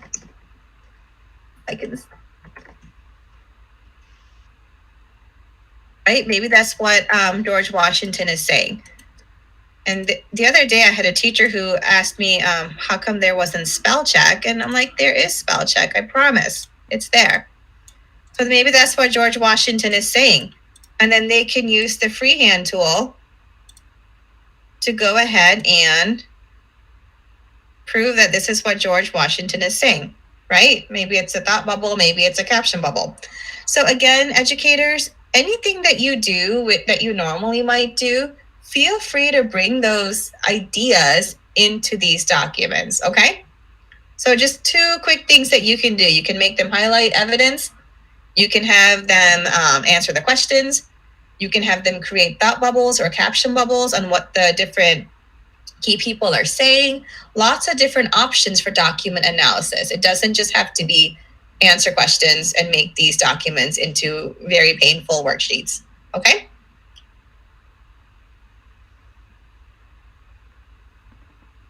So just real quick, before we move on to the actual, to start wrapping up this lesson, I want to point out again our audio support. We did match up the actors or the readers to the source. So here we have excerpts from the diary entry of the surgeon, of the main surgeon at Valley Forge, Dr. Albajans Waldo. But notice how, again, the reader, well, it sounds like possibly what Dr. Waldo sounded like, right? It's not a woman with, reading it. Because we really want the students to imagine what this source might be, imagine them actually speaking. No, Dr. Waldo suffered during his winter at Valley Forge, but stayed loyal to the Continental Army as he helped other surgeons care for sick soldiers. December 14th, 1777. The army, which has been surprisingly healthy hitherto, now begins to grow sickly from the continued fatigues that have suffered this campaign. Yet they still show a spirit of alacrity and contentment not to be expected from so young troops. So again, ladies and gentlemen, audio is a fabulous feature to use if you need it. All right. So that is step 4, document analysis. And this will take a few days, right? Each document might take 20 minutes, maybe 30 minutes at first. I typically do about 2 documents per class period. And that will be the meat and the bulk of the lesson. Prep work with steps 1 through 3. And then step 4, you are analyzing documents, you're collecting evidence, you're constantly connecting the documents back to our bucket. So I might ask my kids these last questions. What evidence can we use for going home? What evidence can we use for staying? That kind of thing. Okay? So that is step 4. And our last document, just so you know, is an excerpt from Thomas Paine that George Washington reads to his troops to kind of get them motivated. So it's step 4. At this point, if you're doing a DBQ, you don't necessarily have to do the writing, right? We want you to write at least once every quarter to get the benefit of our program. We recommend 4 essays a year, okay? But if you're not writing the essay, this might be where you communicate your directions, right? Post something on this discussion board, or I've used choice boards with my kids for their end product. Or maybe you're having a flip grid here where the kids have to argue what they would do if they were this colonial soldier. Are they going home or are they staying? Why? Use the evidence to back it up, that kind of thing. Then, if you are writing the essay, I want to point out again, you have some writing support. So the essay isn't such a daunting task for your kids. You can give them a basic essay outline, and there's the word processing screen that looks like, hold on one second. that looks like this, where the kids can start typing their essay. So it could be that simple. Or you can use our essay builder and our guided essay with sentence starters. So I'm going to show you this essay builder very quickly, and then I'll show you what the student side looks like. So our essay builder it kind of goes in parts. Again, this is an optional tool that you can turn on. If you're writing the essay, the first thing is we have the bucket. So at this point, the student has taken a position. Yes, I'm re-enlisting, or no, I'm going home. I'm going to go ahead and go home if I was a soldier, because I don't think I would make a very good soldier. I think I might not survive in the snow and without food. So first of all, I can tell my kids how many body paragraphs I want. So maybe I'm going to say I only want 2 body paragraphs for this essay. And with that one click, one bucket is gone. The next thing I'm going to have my kids do is I'm going to ask them, okay, well, what are those reasons for staying? Look at the buckets, right? If you forgot what you did, go back and look at your work. And that's the cool thing. All their work, they can very easily access with a click. I love this feature because my students were notorious for losing their work. They had no idea where document A is. It's in their locker. Document C is in their desk. Document D is in their backpack. Document B might be stuck to their shoe. So this just kind of has everything in one spot. So maybe a student says, one reason why I'm going home is that, there's a lot of people who are sick. And that was in document A, right? Half the camp is sick. So they're going home because many are sick. And he or she might say the other reason why they're going home is because the camp conditions are awful, right? There's just not a lot of supplies, that kind of thing. So notice what's happening, ladies and gentlemen, is when you have the essay builder turned on, is whatever's in the bucket titles, it starts auto-populating in the chicken foot that you saw earlier with Jeff. And what I can do now is I can start drafting my claim. And our chicken foot coaches kids on how to write a clear claim. The first part of it is, of course, putting the bucket titles in the toes of the chicken foot. The second part of it, and this is honestly, if you have a different way of teaching kids how to write a claim, by all means, ladies and gentlemen, keep doing that. I like this system because it's so easy. So what I would do next is I would take my essential question. If you were a soldier at Valley Forge, would you quit? And I would rephrase that into a statement, right? I would change that into a sentence starter. So my question was, if I was a soldier, would I quit? So my sentence starter would be, if I was a soldier at Valley Forge, I would go home because. And then here are my bucket titles already in there. Many are sick, and I can make this better by adding words, and the camp conditions. That is a clear claim. And I know exactly what's going to be in my essay. Here's body paragraph 1. Here's body paragraph 2. And then when I read this out loud, if I was a soldier at Valley Forge, I would go home because many are sick and the camp conditions are awful. It's that easy to teach the kids how to write a claim. And in their writing, they'll back it up with evidence.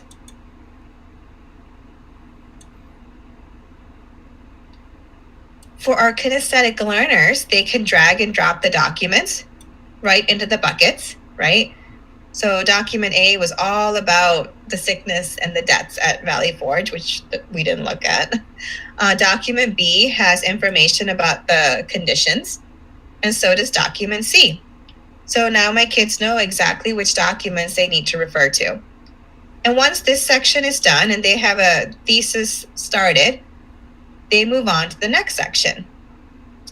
And notice how the organizational structure changes here on the page. Now the documents are placed within that bucket. So what the kids might do here at this point is they might go back to their document and start thinking, what evidence should I use for this body paragraph? One piece of evidence might be that 50% of the soldiers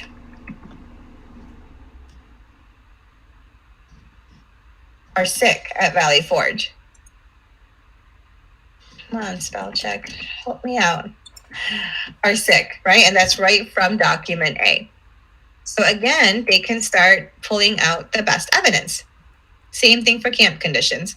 And then they go into their essay outline once they're prepped, right? They know exactly what they're going to write about. And here they have their outline.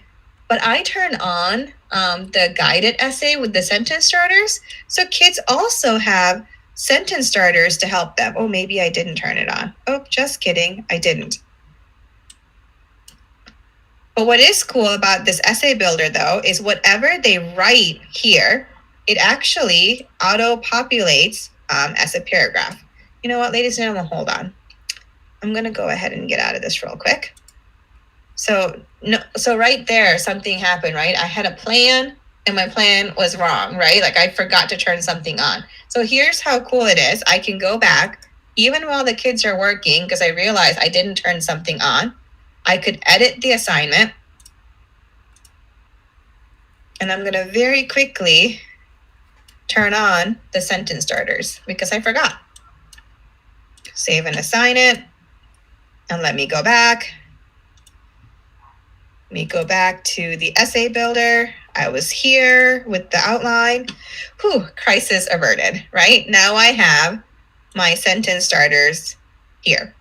Okay? So if you're ever like in that moment of panic, don't worry, you can go back and edit your assignment right away. So as I mentioned, the guided essay gives the kids sentence starters. Again, your kids might not need this, but maybe some of your kids do. Or maybe you want your kids to have it the first time because you want to coach them on how to write a good body paragraph. So again, here's the sentence starter. I know there's the word I here. Again, this is one of the few DBQs that has a little bit of a narrative element, and you could change it into third person if you want to. So this kid might say, the first reason I will not re-enlist, right?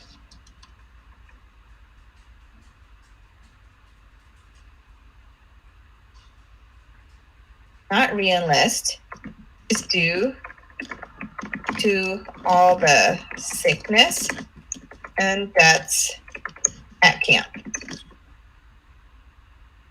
Right? And then it coaches the kids. Oh, okay, go use the evidence to provide reason one. Okay, 50% of the people are sick. That was document A. And I can keep doing this. And then there is a sentence starter if they want to use it. This reason is causing me to not re-enlist because, or I can do something else. I can say, with half the camp sick, we are too weak to fight. It's a lost cause. I am going home, right? So the kids start filling their outline. Again, sentence starters there if they need it. So with this essay builder, it coaches them on how to outline.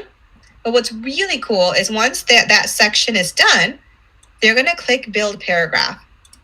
And then it puts all their work together. Obviously, I would have written more than this, but it shows them that writing an essay like this or a body paragraph like this is not a frightening, daunting task. We start giving the kids, as Phil said earlier in the video, Phil Roden, our other co-founder, we start giving the kids some confidence to formulate their writing. And then they keep repeating this process. And when they're finished, they're going to build their essay. And all their work would be in this one word processing sheet, which they can at this point send to their teacher by clicking send to teacher here on the bottom right. Or on the very top here, they can export and a simple Word document's going to pop up, which they can, submit through their Google Classroom. So again, you have lots of different choices on collecting student work. I'll go over that again. But the teacher can ask the students to send it directly to them on the online platform, which you as the teacher can grade right on the online platform too, which I would show you. So that, ladies and gentlemen, is the essay builder and our 6-step method in action. Molly, this is such a good process, right? I have a very difficult exercise. And one of the things that we oftentimes get a lot of questions about, which I'll reiterate here, is what do we do with students asynchronously and what do we do with them synchronously? What we're really recommending is that the asynchronous stuff is anything that which students can sort of productively struggle through without being, completely crushed by the assignment. And then whenever students are together with the teacher, that whatever is a skill involved, that's what's really going on with the teacher. So just to reiterate, right, the idea that, students might be able to look at, use those questions to help access documents, right? But then if you really want to ratchet down the skill of those disciplinary readings, then let's have the students, right? Yeah, absolutely, right? This is where we pull those together. So the document analysis here could really help with the asynchronous, getting those kids into the classroom so that you could really ratchet down the types of markups that Amali was talking about earlier, so that you're really honing in those disciplinary and critical literacy skills. When students are trying to build the essay, by all means, that needs to be synchronous, right? Being able to help walk them through that whole part, right? So that they are very clear with the types of thinking that you want them to do. Then asynchronously, they can go off and begin to write a bit because you're going to bring them back synchronously and be able to check some of those things out or to be able to give individual comments, right? So just as folks are at home, I just want to sort of reiterate the idea of where asynchronous might make sense and where synchronous might make sense as you go through this. Thanks, Ryan. And again, the more you do this, the less you'll have to model, right? Once the kids do this essay 3-4 times, they're going to know exactly what the structure of an essay looks like. Again, I know I keep talking about my own child, but they started doing DBQs in 3rd grade and she's in 6th grade. So that chicken foot, I asked her the other day, I'm like, are you going to chicken foot your thesis? And she goes, psh, chicken foot's for babies, Mom. And I'm like, no, it's really not. Like, I like the chicken foot, but she's been using it over and over and over that she doesn't need it anymore. So I promise you, ladies and gentlemen, the first DBQ might be long and you feel like, oh my gosh, this is taking forever. But the more your kids do this, the easier it's going to become. I promise. Okay. And my first DBQ that I did with my students, there were tears involved. I kid you not. This was back in 2007. And it wasn't them that cried. It was me. It was hard work. I had to let go of the way I taught normally, right? I'm always like the master of the content. I'm telling them. But it was like I had to let them go, let them interpret, let them figure out. And when they were struggling, I had to kind of coach them back to where they needed to go.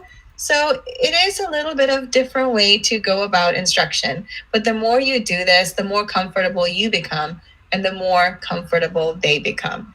It takes about 3 DBQs, okay? And that's the magic number 3 to get really comfortable with our pedagogy as well as the platform. Molly, that's a fantastic point. And one of the pieces that we're looking at and trying to figure out is how much stamina that it takes to build over time for these, for students to really get used to that kind of element, right? Because ultimately on the assessment or in their real lives, right, they're not going to have time to like break down a source for 15 minutes, talk to other folks about what's going on. They're going to have to react and not be intimidated by a source that seems foreign to them. Part of the skills that are necessary is getting those students confident, right, as you're talking about. And it takes time to build confidence. I can come in and tell my kids, look, you guys are going to do great on the first essay, right? We're going to look at a bunch of documents. This is going to be fantastic. But as soon as that very first foreign source gets to them, they have lost all confidence that I could provide. Instead, it's going to take some time to give them the skills necessary so that when they see a source, they don't say, I can't do this. They say, how can I go about getting as much out of this as possible? And what I used to tell my students, which I'll reiterate here, our job is not to make, right, the complex simple. It's to make the complex accessible. And you make it accessible by systematically scaffolding students' skills so they are more prepared to be independent learners, right? And this is one way of doing it, and it's a fantastic way, right? That if we were to have across the district, K through 12, students being able to build multiple essays using these kind of, using sources as evidence, not only is our democracy going to be better, but our scores on the assessment are going to be better too. So I just want to sort of plug that in again, right? As it takes some time, right?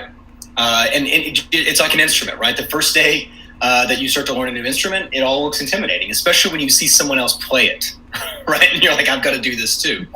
But if we were to say, you know what, I just can't play the instrument, or the first time you mess up and you can't get it, if you're like, oh, you know what, I'm done, then you're going to always see playing instruments as a foreign, scary thing. And we cannot afford to have our students see the sources that they're going to encounter in the world as scary and foreign, right? So I just want to plug that in as well. Well said, Ryan. All right, ladies and gentlemen, what I'm going to show you next is I'm actually going to log out of this account, and I'm going to log back into my normal account where I have real students and a couple of real classes. And I want to show you what the student side of it looks like, okay? So real quick, in this particular class, I have here, I'm going to click on my roster. I have some real students, okay? Not very many. It's a small group, but real kids. So when they came to my class, I gave them the class code, and that's how they joined my class.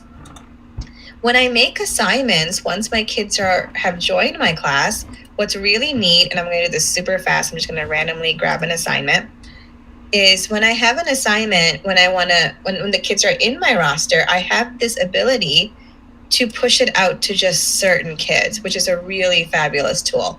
So maybe these two students, Chloe and Nora, they need the Spanish support. Or maybe Maddie here might need the essay builder while the others do not, that kind of thing. So you, again, once the kids are in your roster, you can differentiate these lessons for different kids. I just want to point that out to you real quick. What I'm going to show you next is how what the student interface is going to look like. So I have a class here that I made for today, JCPS.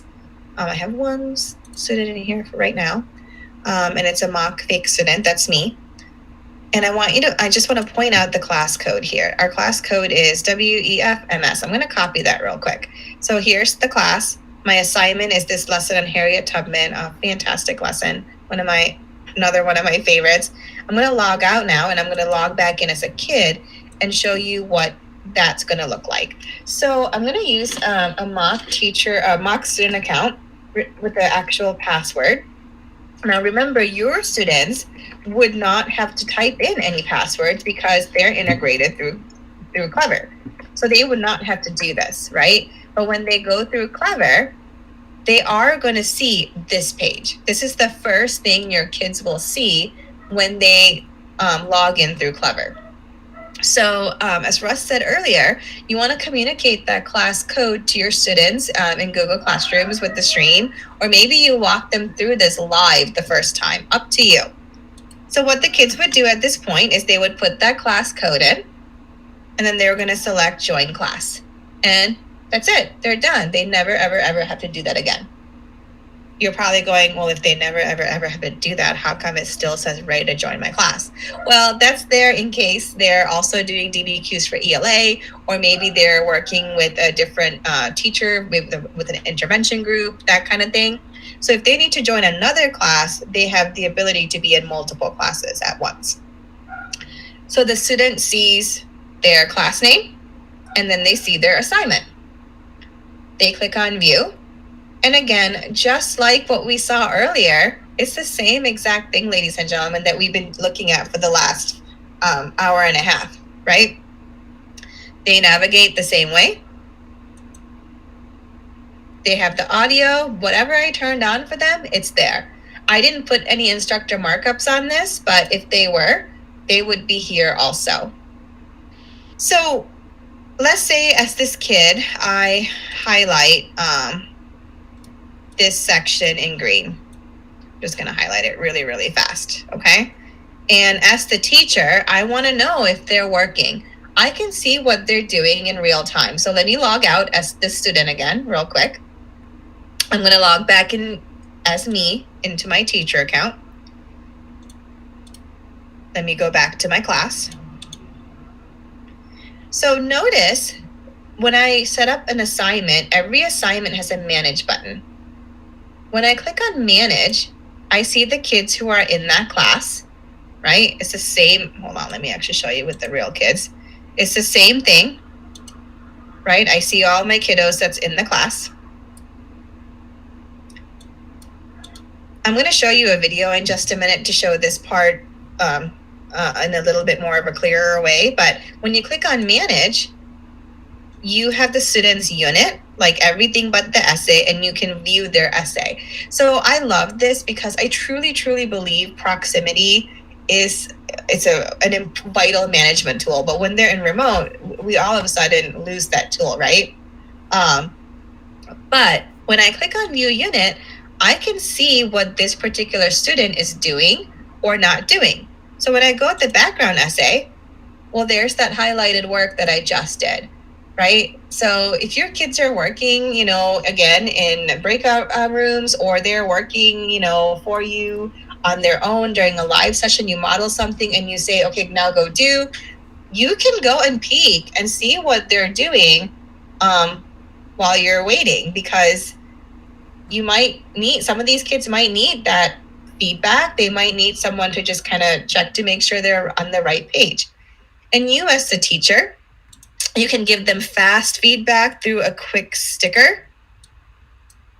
You can type feedback.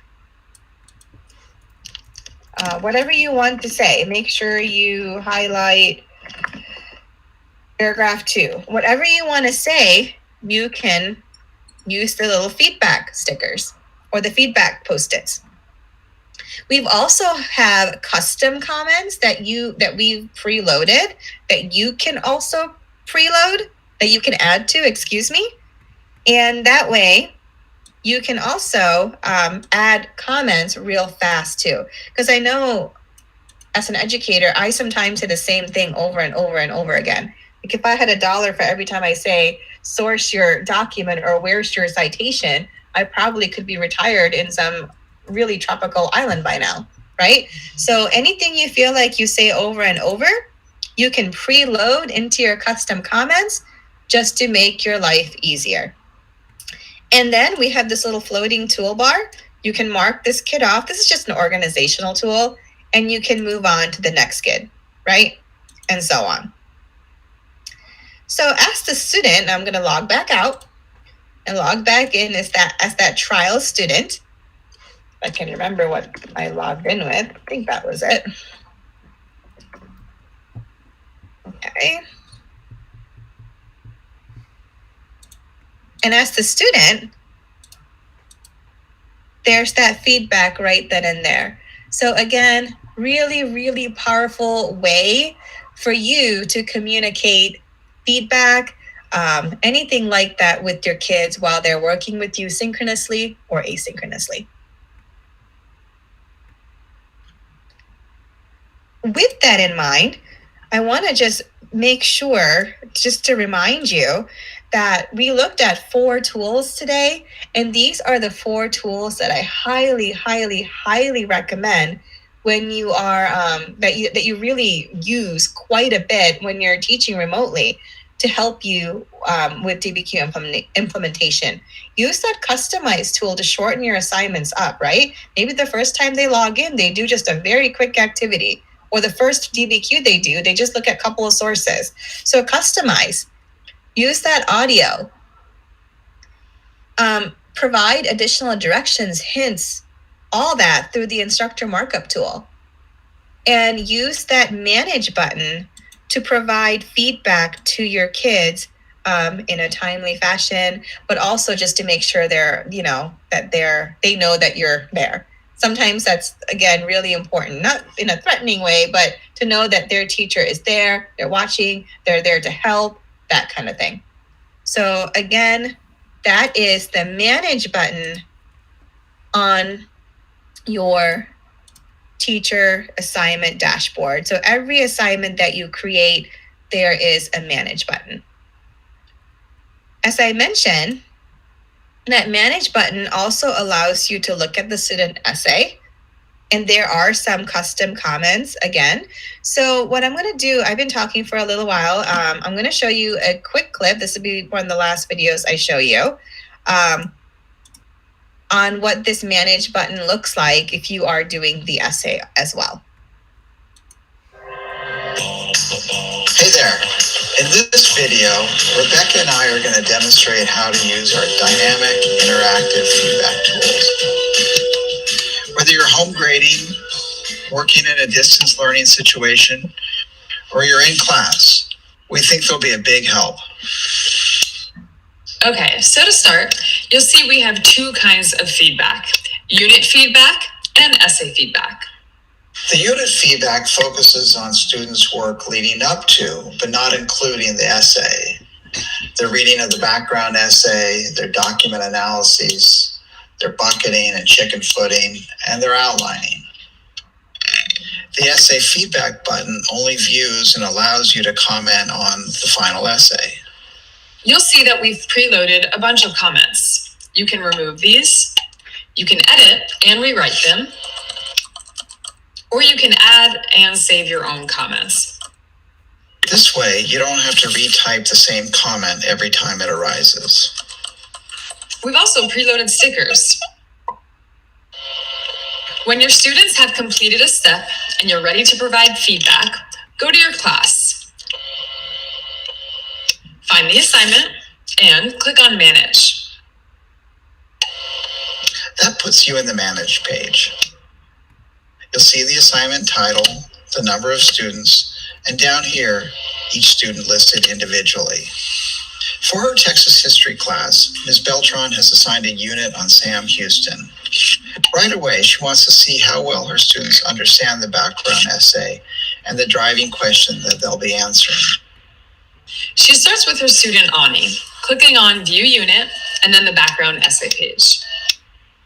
Responding to Ani's work, she can now type her own comments, use the preloaded custom comments, and attach stickers as she sees fit.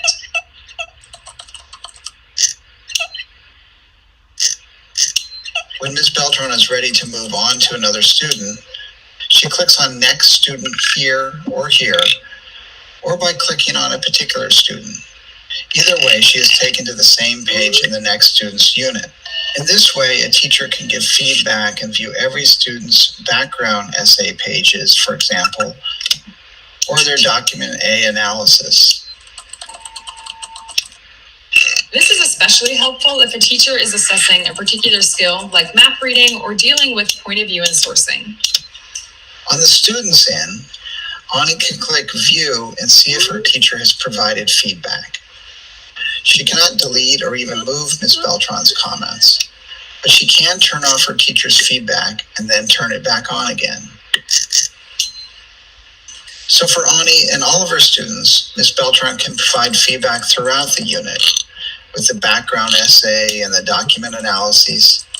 And if she has included our essay builder in her initial assignment setup, she can also follow students as they work from tab to tab, from bucketing to chicken footing, extracting evidence, and outlining their essays. On the Manage page, when the button is orange... Wait, that's red. That's totally red.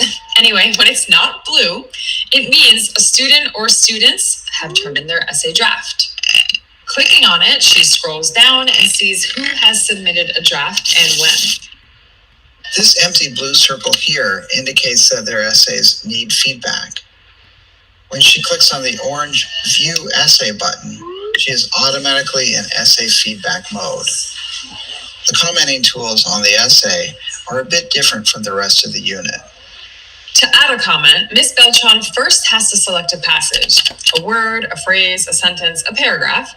Then she clicks Add Comment, and a comment box opens up on the right. She can either type her comment or use one of the preloaded comments. Either way, these can be color-coded. Ms. Beltran likes to give each comment its own color to help students more easily track them. When she's done commenting on a student's draft, she can either click Feedback Complete or Send to Student. With the first, the students won't get her feedback until Ms. Beltran goes to the Manage page and clicks Send All Essay Feedback. Doing it this way allows Ms. Beltran to return her feedback to all of her students at the same time.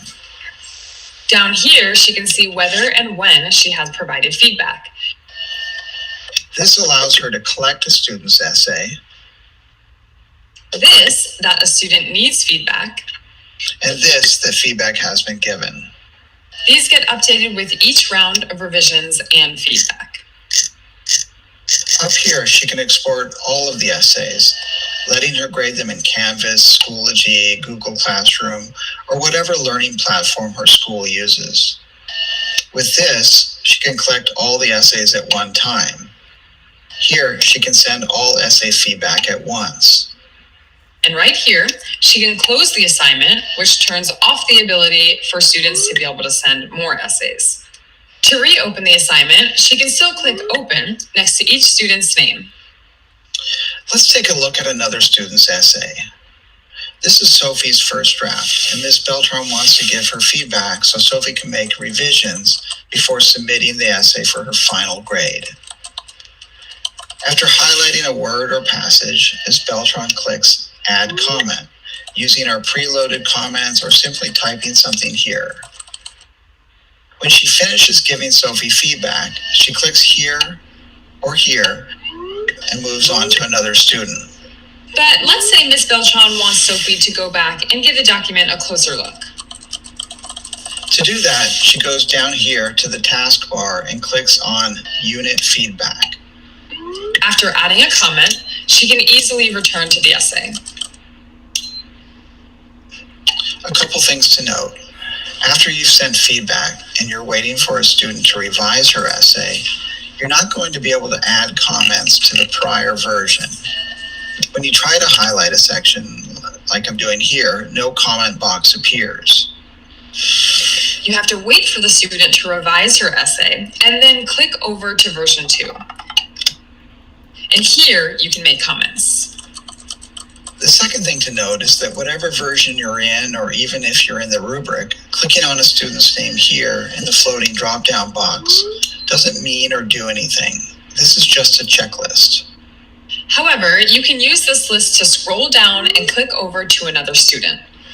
Returning to the assignment page, she can again see where the work stands for the whole class. So some of her students have received feedback.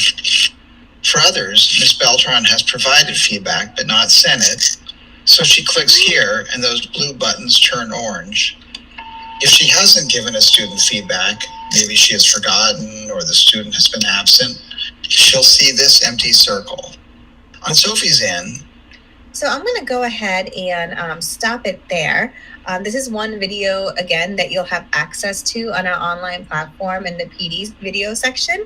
But I wanted to make sure that you knew how easy it was for you to ask a student to make a minor change to get a better grade and send it back to you, that second draft, to kind of grade again. I think, again, in this particular environment, the more opportunities that we can give students to be successful, the better.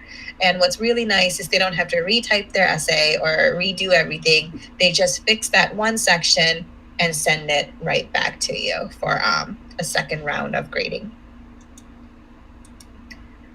So ladies and gentlemen, that is a wrap for looking at DBQ Online. And I showed you guys a model lesson. So what I want to encourage you to do is think about the following things when you, excuse me, I'm going to not show you that. I want you to think about the following things as you plan for your first lesson. Maybe the first time they log into DBQ Online, you don't have a whole lesson. Maybe it's just a page just to get them on the platform, just to get them familiar with the annotation tools. But for your first DBQ, your first lesson, make sure, again, your class has been created. Consider, again, how you share that class code. But think about the actual length of the lesson. You don't have to do this big DBQ that I showed you. You could make it 2 documents, right? you could make it much more manageable. Maybe instead of the essay, again, you have them do a discussion board, or you have them do a quick write or a flip grid, that kind of thing. Absolutely. Great ideas there, Molly. Thank you so much for joining us today, and we really appreciate you going over this vast resource with us. No problem. And just a couple of other little tips too, again, additional markups, all those things. And I just want to just say one more thing before I hand you guys over back to your JCPS team. Remember, again, on our online platform, we have tons of other resources, including, again, those PD videos. And I don't think I showed you this, but on our online platform, on the very bottom, you can register for one of our daily webinars. So if you want just, another live person to walk you through anything, we have daily webinars. And we also have a support section that has screencasts for all sorts of things, whether it's the annotation tools, FAQs, and if there's, again, any issues, you can always contact our support.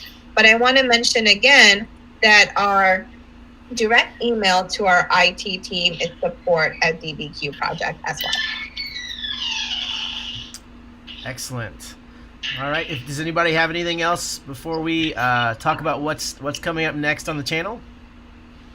Yeah, I just want to, again, thank you to Molly and to Chip from DBQ.